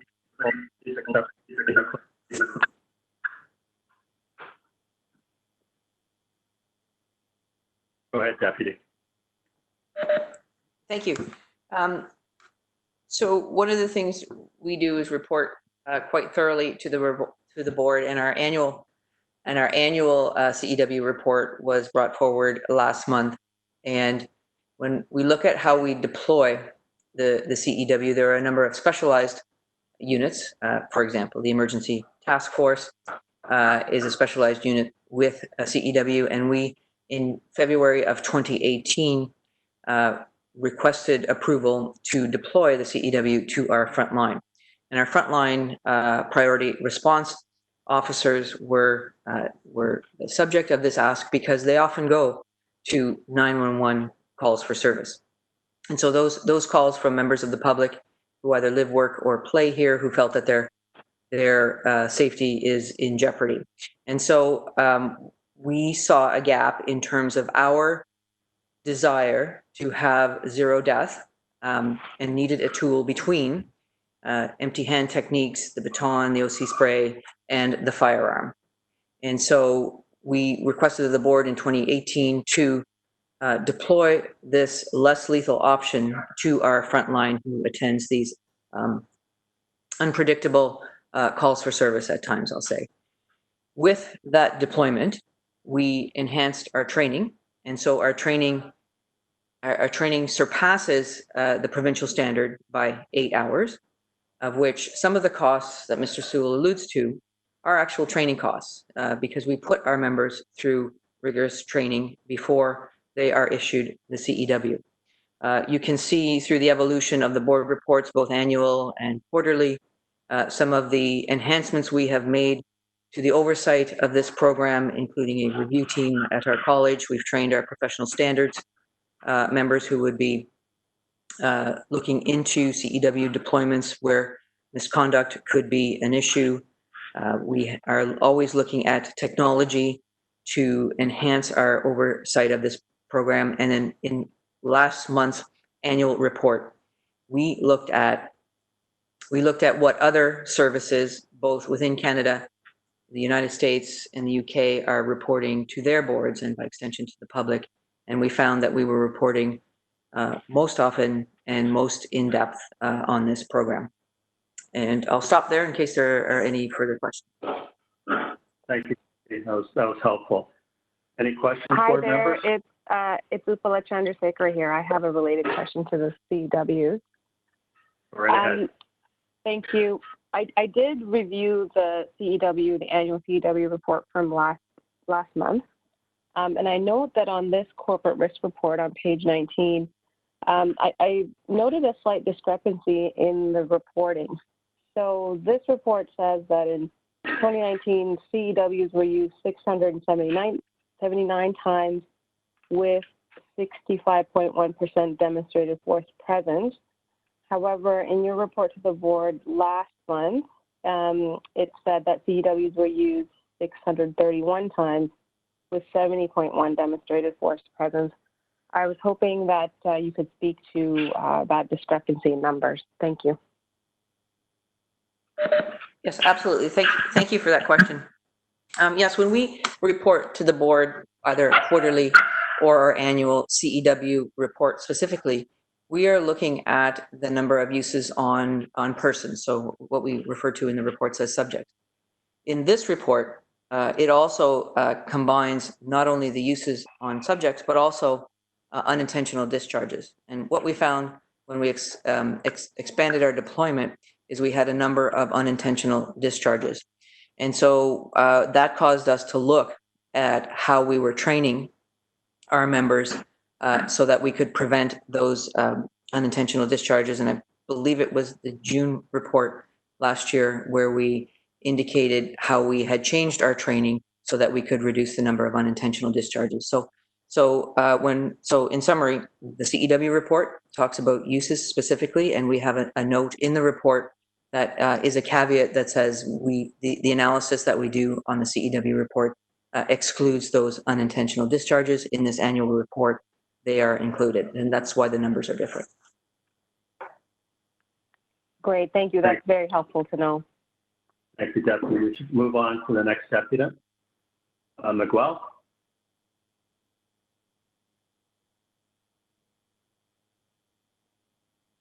Can you put in what you said in words? Can you put it on record? Yes, to us as well. He doesn't have email address.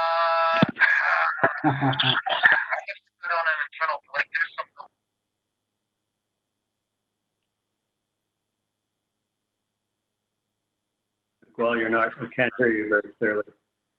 You were fine before. Yes. Okay. Perfect.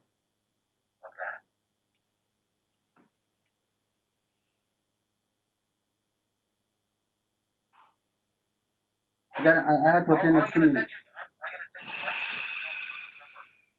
Can everybody use their phones? I don't know if that's the issue. If everybody can use their phones except for McWell, that would be helpful.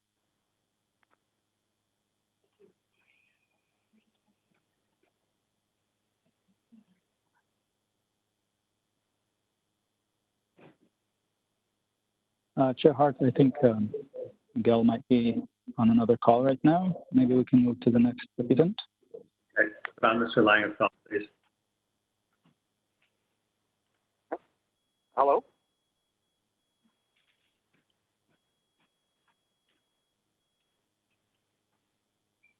Mr. Langenfeld? Okay, so I noticed the timer's still counting down from 4 minutes at this point. Langenfeld, it's a full 5. You're good. Thank you.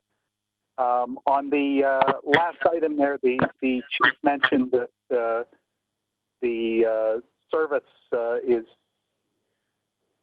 world-renowned, that there's people from the from other countries coming in and to see our methods and teaching here in Toronto for policing and use of force.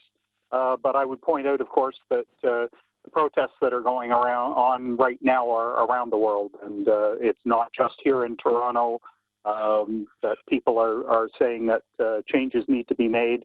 And I certainly applaud the idea of Mr. Sewell in terms of looking at whether or not all officers need to be armed with guns, and I believe that's part of the actual provincial legislation. So hopefully the board can look at that as part of these proposals to address that. But in terms of use of force, I have to disagree with the chief. I'm sure there are hundreds of thousands of people around the world that think the use of force is great, but the same could be said for sending in of military against protesters in the United States. There are certainly lots of people that think it's a wonderful idea.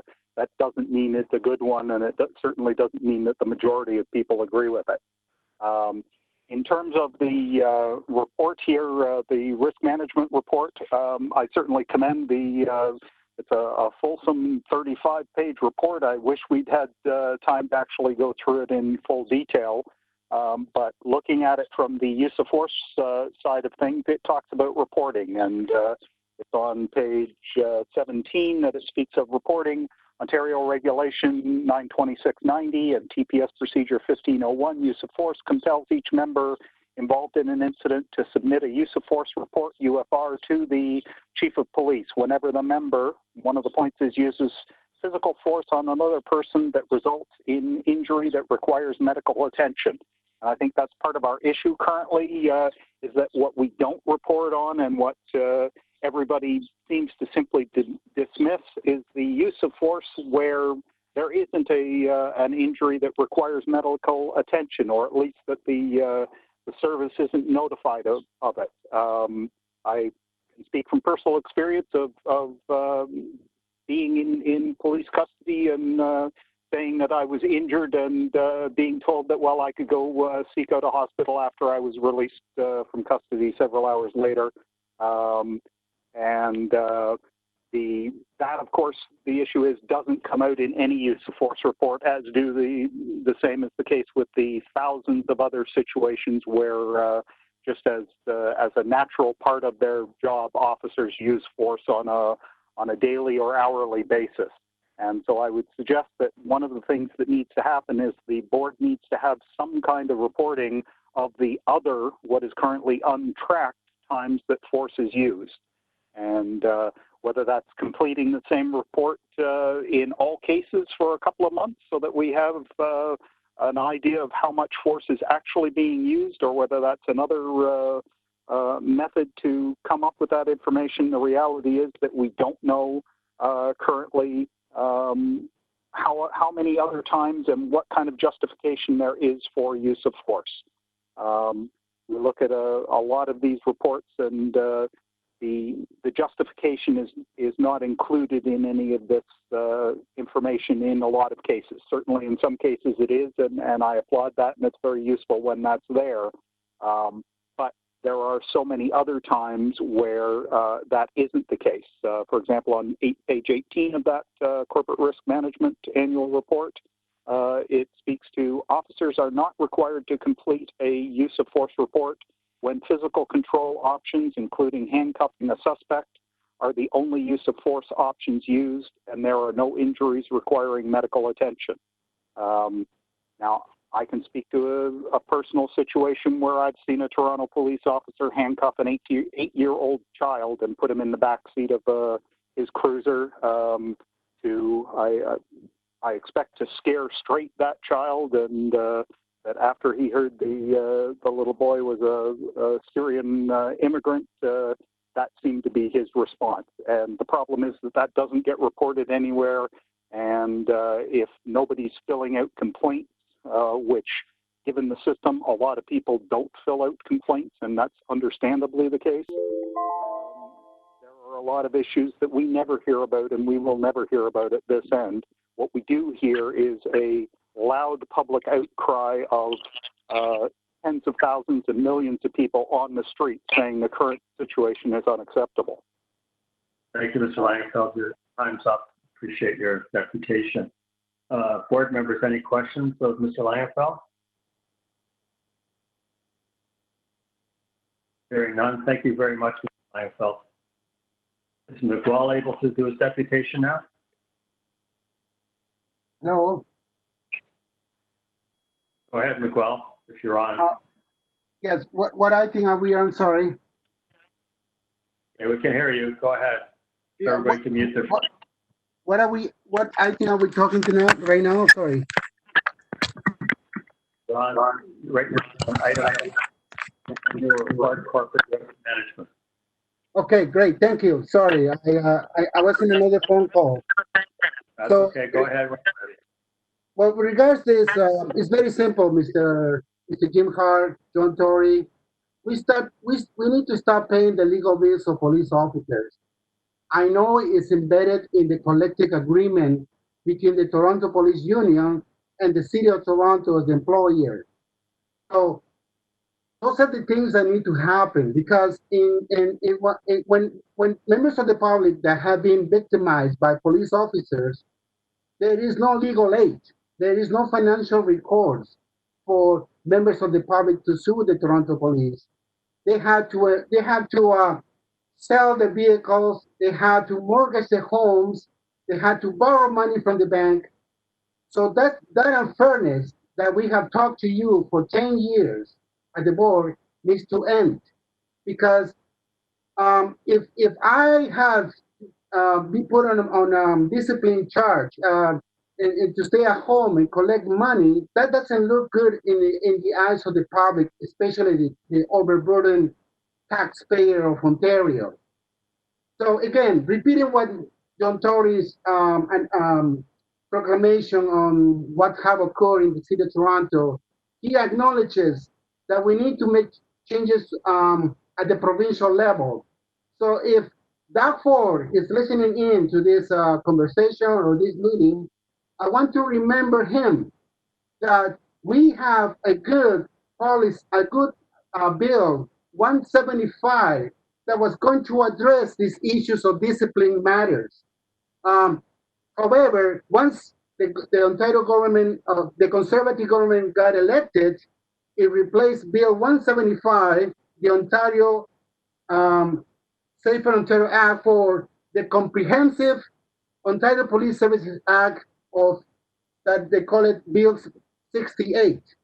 So if we want to make some profound changes to the way we're doing policing in Toronto and in Ontario, we need to request Mr. Ford and his Conservative government in the province of Ontario to undo the damage done by Bill 68, which removed the clauses and the empowerment to local boards and local police services to fire, terminate, remove bad apples from the force. Again, these are my recommendations to the board in view of this report that we continuously being asked every time a police officer is charged with criminal um, activities. We are paying the bill, and that has to end. Why don't we ask the police union to cover the legal fees of their members?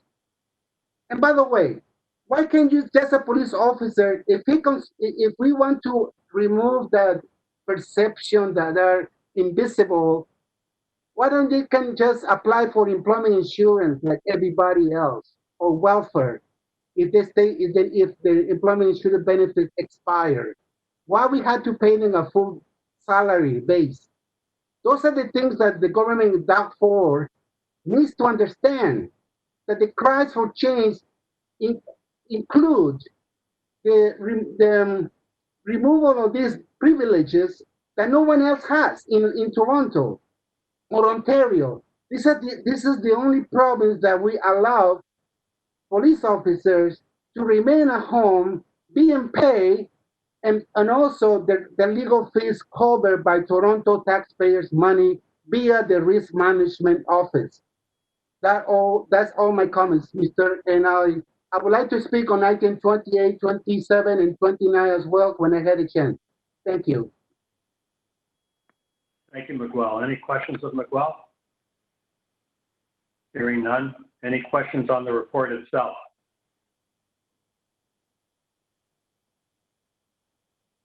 Hearing none. Can I have a motion to receive the report, please? Item number 20. Sorry, Mr. Chair, I hadn't unmuted myself. It's John here. Can I just ask on this one question on a different area? Yeah, go right ahead, Mr. Thank you. I just wanted to clarify, when we look at the section on public complaints, which starts on page 11, that it says in 2019 a total of 610 public complaints were received, and I wanted to confirm my understanding that these are complaints that are received by the OIPRD. And that otherwise we don't keep track of any other complaints. I mean, these are the ones we say to people, if they have a complaint, you go to the OIPRD. And then I'll just have a second question, because later on in the report, it says that there were complaints not investigated. And so I didn't know if that was our decision, because the numbers are in total, say here, 610 public complaints received.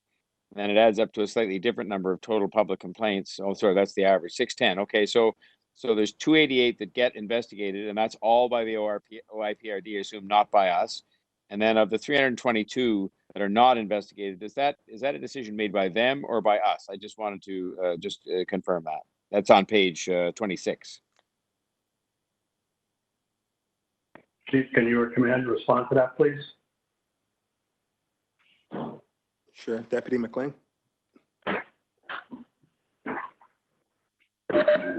Yes, those decisions, whether the complaint is not to be investigated, is made by the OIPRD. So the 610 would be the total number of complaints, thank you, Deputy, received by them. And if we get a complaint, if somebody phones the division and says, I've just had an officer out here and he's engaged in discreditable conduct, whatever, does that get automatically referred over, or do we do something sort of at the division level, or when the call comes in, or how does that work? I'm just trying to, I realize, I think from going from recollection that to make a complaint to the that gets looked at by the OIPRD, whether they investigate it or not, it requires going through something online or otherwise. And what about the sort of random call that comes into the division saying, I've just had an encounter with one of your officers and they've not acted properly? What do we do with that? Do we refer them straight over to the OIPRD, or?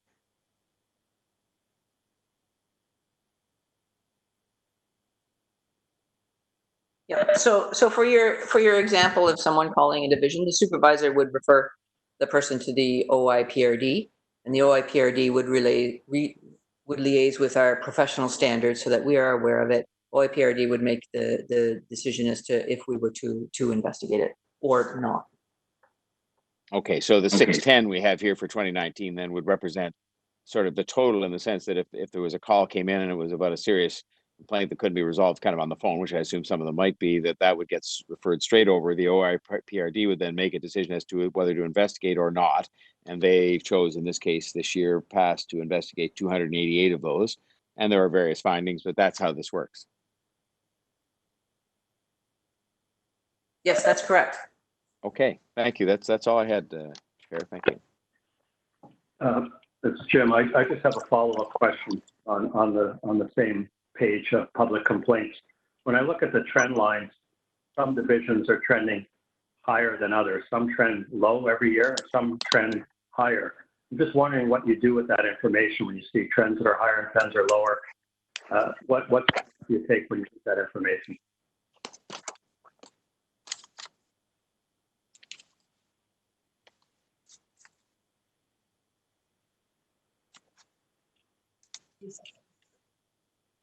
Everybody hear me on that question? So the question with respect to the trends that have been either going up or going down? Page 28, for instance, I look at certain divisions, the numbers across the years are typically higher than some other divisions. I'm just wondering what you take away from that or what you do with that kind of information. I'll defer that again to Deputy McLean. Yes, and I have Staff Superintendent Myron Demke, who is teed up for this question. Thank you. Mr. Chair, can you hear me all right? Yes, very clearly. Thank you. All right. So you do see numbers that are different by division. The reality is some of those numbers reflect the number of officers assigned per division. As we know, the staffing levels per division are not the same. And there are different numbers of officers who engage with the public to a different volume that may cause some of the numbers to be higher or lower. I will tell you that we always look for trends and best practices that may be identified in the course of our investigations of complaints or information about the conduct of our officers that results from the complaints. But the numbers themselves, as you see them, are often reflective of the staffing level of that division. By way of example, 14 Division, we have the number 21. 14 Division has one of the highest levels of police staffing as far as uniform staffing goes per division. So that's what that would be reflective of. Thank you for that answer. Members, any other questions? Hearing none, can I have somebody move receipt of this report? Item number. I missed that. Who was that? Councillor Ford? I believe that was Councillor Ford. Do I have a seconder? And John will second, Chair. Thank you, Mayor. All in favor? Any opposed? Hearing none opposed, that item is carried. Now we're going to move forward to item number 26. I believe we have a motion on that item, if we could put it up. Does anyone have any questions on the report? I will read the motion. The board authorized the chief to negotiate and execute any agreement needed with JP Towing and Abrams Towing to implement option 5 as described in the chief's report titled awarding of a 1-year towing and storage service contract for towing district number 5 dated May 26, 2020. So seeing that motion and seeing the report, any questions from members? Yeah, can I ask a question? Go right ahead. That's Councilor Nunziata. So the recommendation that's in the actual report is to receive and then forward a copy to the executive committee, right? So, correct? That's correct. Yeah. So your amendment is to authorize and negotiate with the JP Towing and Abrams Towing, correct? Correct. Oh, okay. So why is it that we had to move this supplementary motion? Mr. Teschner or service, can somebody respond to that technical question? Thank you, Mr. Chair. It's Brian Teschner. Yes, in reviewing past practice, we identified the need for specific authority to be provided from the board to the chief so that when these amendments come and are negotiated, the chief is able to execute them without the entire amendment having to come back before the board. That has been what has been done in past practice, and given the technical operational nature, that was the recommendation in terms of providing this authority. Okay, thank you. Thank you. Any other questions? Anybody wish to speak to this? I will move the motion that's before you. Can somebody second that motion for me, please? I'll second it. Thank you. And I will move the report itself. Councilor Nunziata, will you second that? Yes. The report is amended. Has been moved. All in favor? Any contrary? Hearing none, that report number 26 is adopted.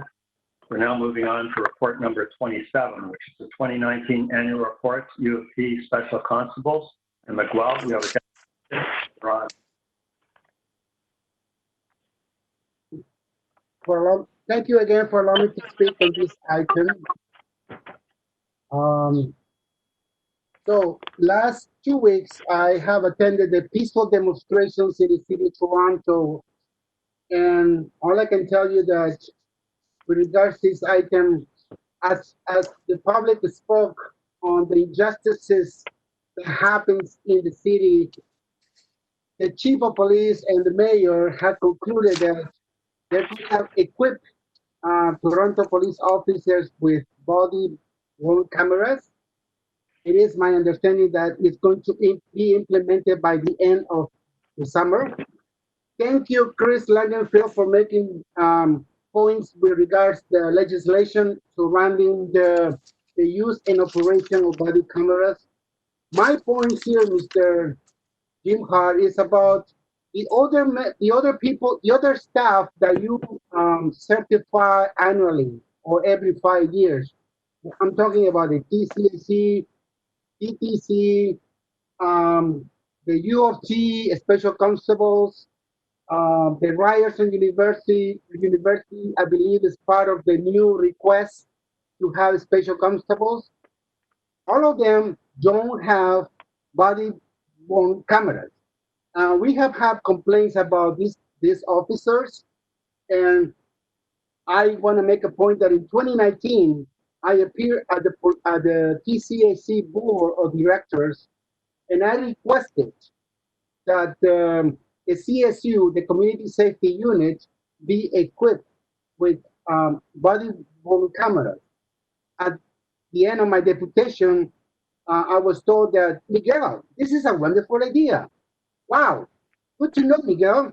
But, those are not words that gives me comfort to learn that we may not or we might equip ECSC special constables and the other members that are special constabulary for different organizations. We're missing them out.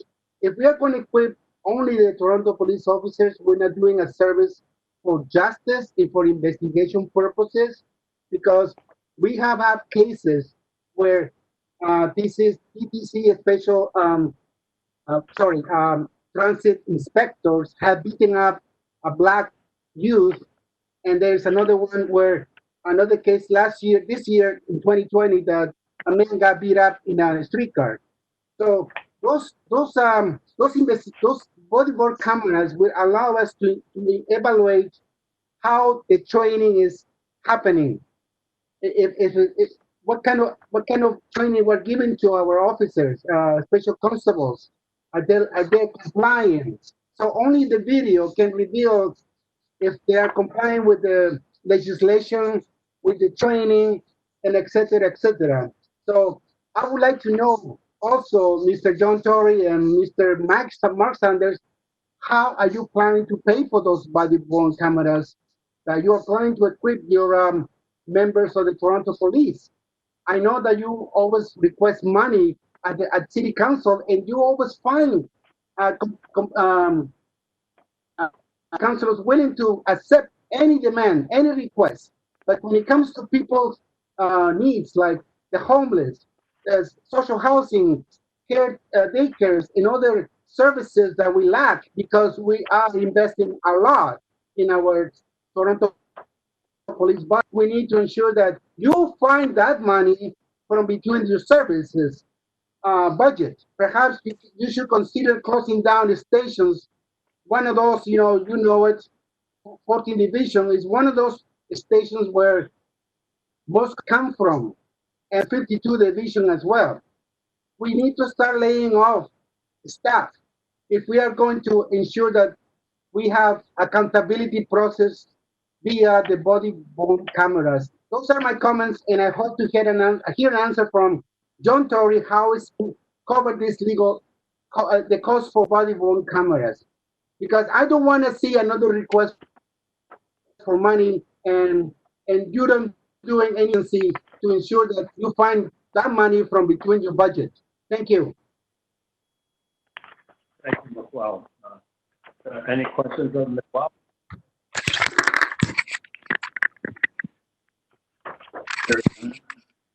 Just responding to your question about body worn cameras, Miguel, that will be before the board at our July meeting, so you can shoot on that item at that time. Going back to report number 27, can I have somebody move receipt of the report, please? So moved, Chair. John here. Second. Moved by Mayor Tory, seconded by Ms. Molinar. All in favor? Any opposed? Hearing none. Item number 27 is carried. Moving on to number 28, which is the 2019 annual report, PTC Special Constables. Miguel, you are up again. I stated in my email that I was speaking of items 27, 28, and 29 combined, all in one package. Thank you very much. Okay, thank you very much. Any questions on this report, members? Hearing none, can I have somebody move receipt of item number 28? Councillor Nunziata. Thank you, Councillor. Can I have a seconder? Marie Molinar. Thank you, Ms. Molinar. All in favor? Any opposed? Hearing none, item 28 is carried. Moving forward to item number 29, which is the 2019 annual report, PCHC Special Constables. While you're listed on that item, did you wish to speak to it? Very briefly, okay, I will say one thing more that perhaps would create some conversation with the members of the board. You know that members of the public have come to speak to you on regards the uniform. We have told you that the military uniform gear that you provide your officers and you call them peace officers is not sounding well with the rest of the population. The population, the public, do not see a police officer as a peace officer when he is loaded up with weapons, with a bulletproof vest, with all kinds of weaponry. And what is more absurd is to believe that wearing that military-looking uniform that you provide them is going to what? Making us respect them? I don't think so. On the contrary, people run away from police officers or special constables.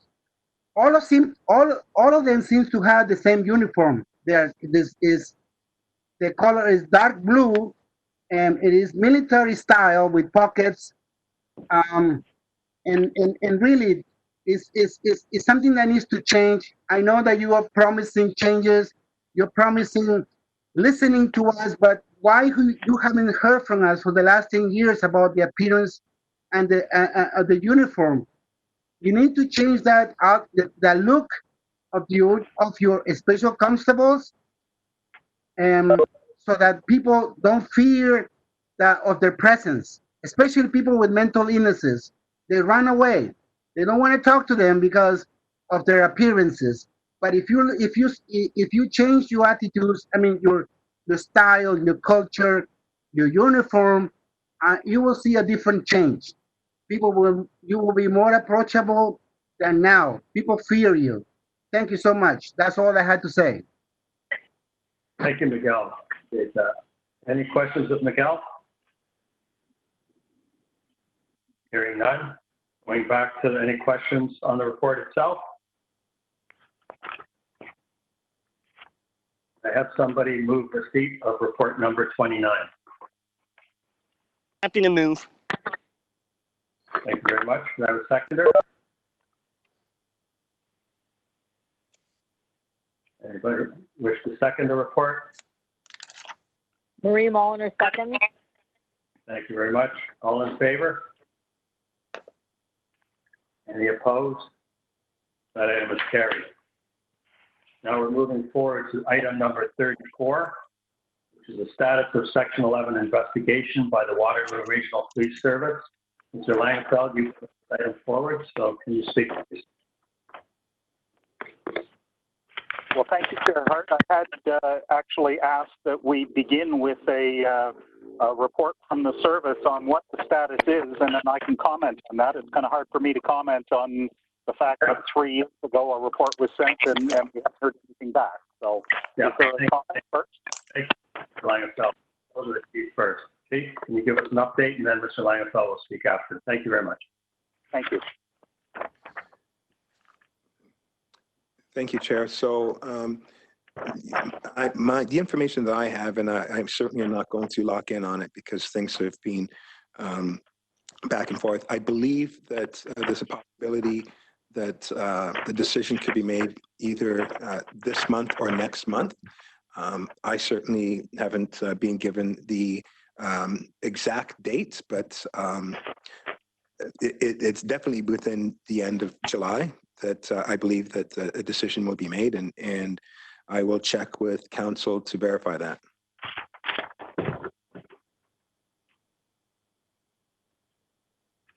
Want to say anything more about Section 11 itself and how that actually works, what the process is, Chief? Thank you. So with the Section 11, normally the chief of jurisdiction is responsible to look after procedure, training, and service with respect to any conclusion after an SIU investigation is complete. In light of the concerns of transparency and accountability, I had dealt with the board, and I was able to have Waterloo Regional Police Service conduct that Section 11. I know that the Ministry of the Attorney General's office has requested that not commence until the completion of the trial. And so in accordance with that request by MAG, that is, I believe, what the status is of that. Thank you, Chief. That was very helpful. We'll now go to Mr. Langenfeld for his deputation. Then after that, we'll go to board members if there are any questions. Mr. Langenfeld? Thank you, Mr. Chair, and thank you, Chief, for that information. Board, I'd like to suggest that since you're responsible for making sure these things happen, when you know something like this has been delegated to a third party and it's 3 years later, perhaps you could get in the habit of getting the public regular updates on what's happening here. We know long ago people wanted to speak to this issue. Specifically, and without dealing with the details of Mr. DeFonte Miller, because I understand that there are still the trial. We haven't received the decision yet, although the trial's over, and the SIU investigation is obviously over. That they suggested and recommended criminal charges against the officer and his brother, but we're still waiting to actually follow up on that. But in general, regarding contact with the SIU, I think it's fair to find out some questions there. And I hope, or I had hoped that other members of the public would speak to the obvious racial overtones that relate to this topic as well. This is certainly something that we're all talking about now, and rightly so. And we expect the board to actually do something about it rather than just say we're going to talk more about it and trust us, everything we're doing is working great. All evidence to the contrary, the public obviously doesn't agree, and the arguments we seem to be hearing that only a few minor changes might be needed or something to that effect, I don't think you'd find many people in the public would agree with that, and I'm sure we'll hear that more in July. But meanwhile, regarding this issue with Mr. Miller, first I'd like to just say, you know, had the SIU been contacted in this case right away, and that of course falls to Durham Police, the reality is that if the officer and his brother were completely innocent, one can assume that the SIU could only actually help their support their claims of innocence, that there would have been better handling of evidence and collection of witnesses and information, and that this whole thing, if the officers were in fact innocent of wrongdoing, that the SIU could only have helped them and defended them in that case. And so it's hard not to assume that Mr. Miller's claims of being brutally beaten and maimed without justification and cause seem, well, we'll wait to see what the judge says, but I'm sure if he rules in otherwise, we'll have more issues to discuss there. But I'd like to know at this point, what is the TPS policy if, for example, we had an officer from another force that was involved in a serious matter that would typically fall under SIU purview? Who do Toronto police officers contact? Are they currently under instructions to contact the SIU in that case? Have we taken care of that?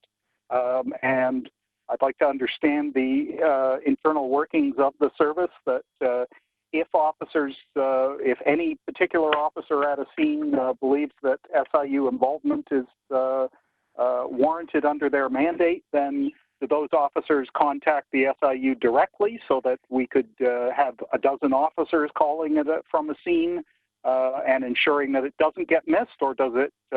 Are they instructed to call an internal liaison person who reviews it and puts it all together, and sometime in the future, or maybe immediately upon the first call, contact the SIU?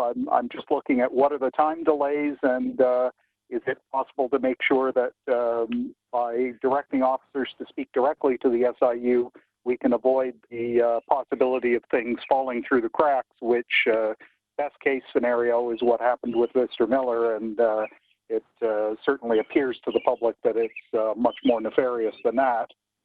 And we, of course, all look forward to hearing what the results of the judge's decision and the Waterloo review yield to us. And finally, I'd just like to ask about in the media reports that I attached to my submission, there was mention of what the Toronto Star referred to as a secret report to the board, I guess when the chief was originally approaching the board and looking to delegate this to Waterloo. And I'm just wondering why that report wasn't released to the public.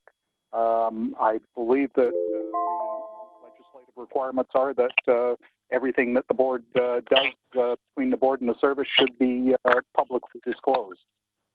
Thank you, Mr. Langenfeld. Your time is up. Any questions? Thank you. Questions of board members of Mr. Langenfeld?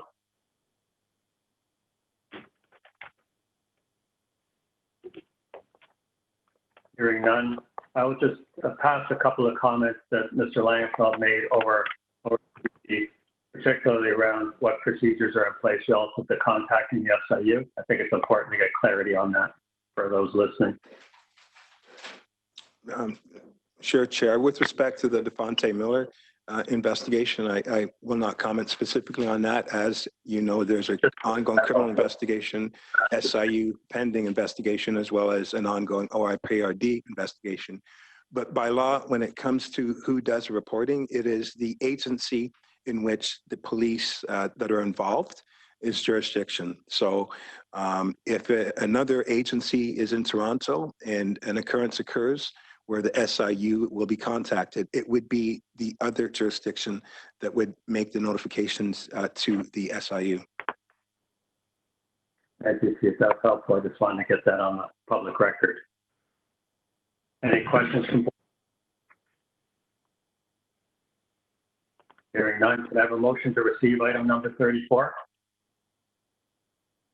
Marie Mulliner moves. Thank you. Seconder? John seconds. Thank you, Mayor Tory. All in favor? Any opposed? Item number 34 is carried. We're now moving on to our last item, which is item number 35, agreement for basic constable training program at the Toronto Police College. Our first deputant is Tynan Bramberger. And before you start speaking, if you can hear me, I just want to apologize. I understand some difficulty not only getting on today, but also you were given some information that your item was not before us, and there was some confusion that you were disputing about the item that was referred back today and not this item. So my apologies on both those situations. And go ahead when you're ready. Hello, can you hear me okay? Yes, very clearly. Thank you very much. Wonderful. So first, yeah, I would like to address the incredible disorganization that occurred in preparation for this meeting and this particular agenda item. I think it really speaks to the reactive nature of this proposed solution to the problem of Black and Indigenous deaths at the hands of police, as opposed to a more thoughtful, planned out response required for long-lasting, meaningful change leading to safety and life of Black and Indigenous communities. So my experience with this meeting really speaks to the disrespect of the system towards its community members and speaks to the larger issue of anti-racist trainings. Trainings are a Band-Aid solution to a police culture problem. Anti-racist training for individual workers won't do anything within a racist system. So focusing on anti-racist training programs for the police is a deeply underwhelming response to a long-standing historical problem of the police murdering Black, Indigenous, and people of color. So the police do not require anti-racist training. The police culture and the essential role of the police are not to be emergency crisis intervention professionals, because this was never who they were intended to be.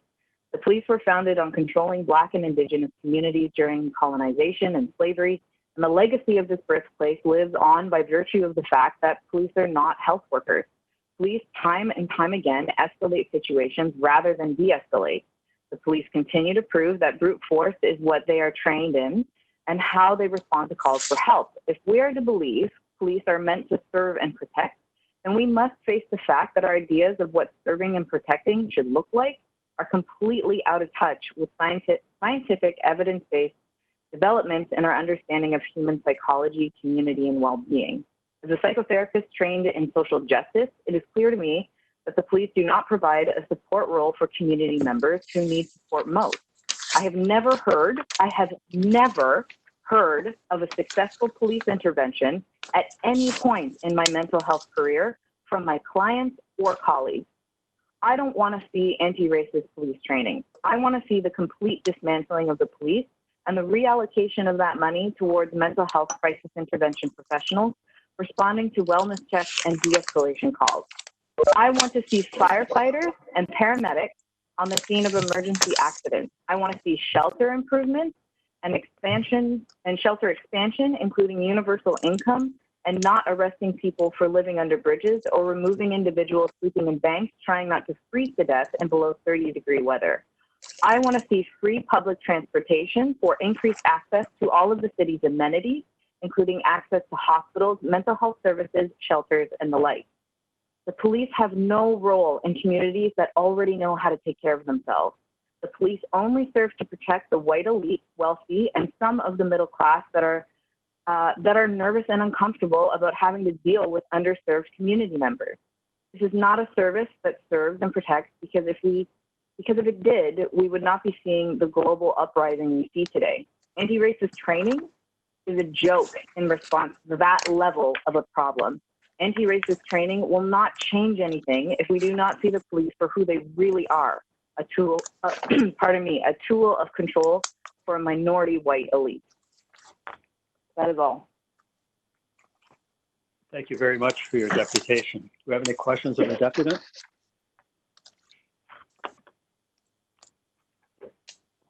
Hearing none. Mr. Langefeld? Thank you, Chair Hart. I'd like to commend the last speaker there. I think it's Ms. Blomberg. I expect that we're going to hear a lot of other intelligent input from the community when the board starts actually hearing from them and allowing them to speak, as opposed to teasing that that will come at some point in the future. Of course, everybody has heard that for years and years, and we've yet to see results. And you'll notice that none of the input that's being given to the board in any way supports what the board is turning around and spinning it that, oh, well, if we do a little more training on individual officers, or if we set up a slightly different program here, that suddenly that will solve these problems of systemic racism and systemic issues of police brutality and excessive use of force. In terms of this last added item on the agenda, I'd like to point out, first of all, that in fact here, looking at that report, it mentions that under the discussion that these conversations started in May. It states that classes started June 8th. Here we are, June 19th, and we're discussing now delegation of authority to the chief to negotiate and approve legal liability provisions in this. That's certainly, we put the cart before the horse in terms of doing this this project before that was taken care of, and it should have been before the board long ago. The whole point of the board is to have public involvement and to support the democratic process. The idea that we have governance rule of the people, and that's what the definition of democracy is. And the fact that we turn around and say, oh no, well, a group has delegated the authority to an employee who doesn't answer to the public and states repeatedly that it isn't their role to, is part of the problem here. And certainly as we look to a new chief, apparently some of what we're going to have to be talking about is what that new chief intends to do about training and about use of force and about body-worn cameras and all these things that apparently the decisions such as searches on buildings are simply a matter of the opinion of the latest person on a 4-year contract for heading the division of policing, and that's who we have to deal with if we want changes. Looking at the report here on page 2, it speaks about the service began discussions with the association about delivering an alternative method, that the police college is now a satellite campus of the OPC. But what we don't talk about, and under discussion, it talks about how this basic constable training involves finally use of force training. That's where this all comes in. And yet this isn't something that the board is taking any interest in other than delegating authority to the chief to carry on with what the officers in charge of the Toronto College gleaned from what the officers in charge of the Ontario College about what they think we should be doing and how officers should be trained.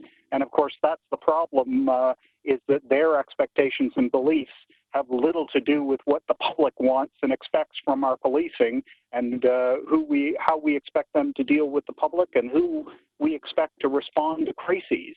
And obviously, as we're hearing, the members of the public expect somebody that isn't trained and focused almost solely on the use of force to have them be the ones responsible for dealing with these crises. And so I've asked in the past, and I'll ask again, for the board to please arrange for a review of what's being taught and actually have somebody providing a review. The board has certainly done no end of third-party reviews, and while those are generally a delay, or they're felt like by the public as being a delay tactic, and we don't hear anything, nonetheless, it seems warranted that we need somebody looking at what police officers are in fact being taught and how that relates to what we're going to hear next month about what the population actually expects from our police.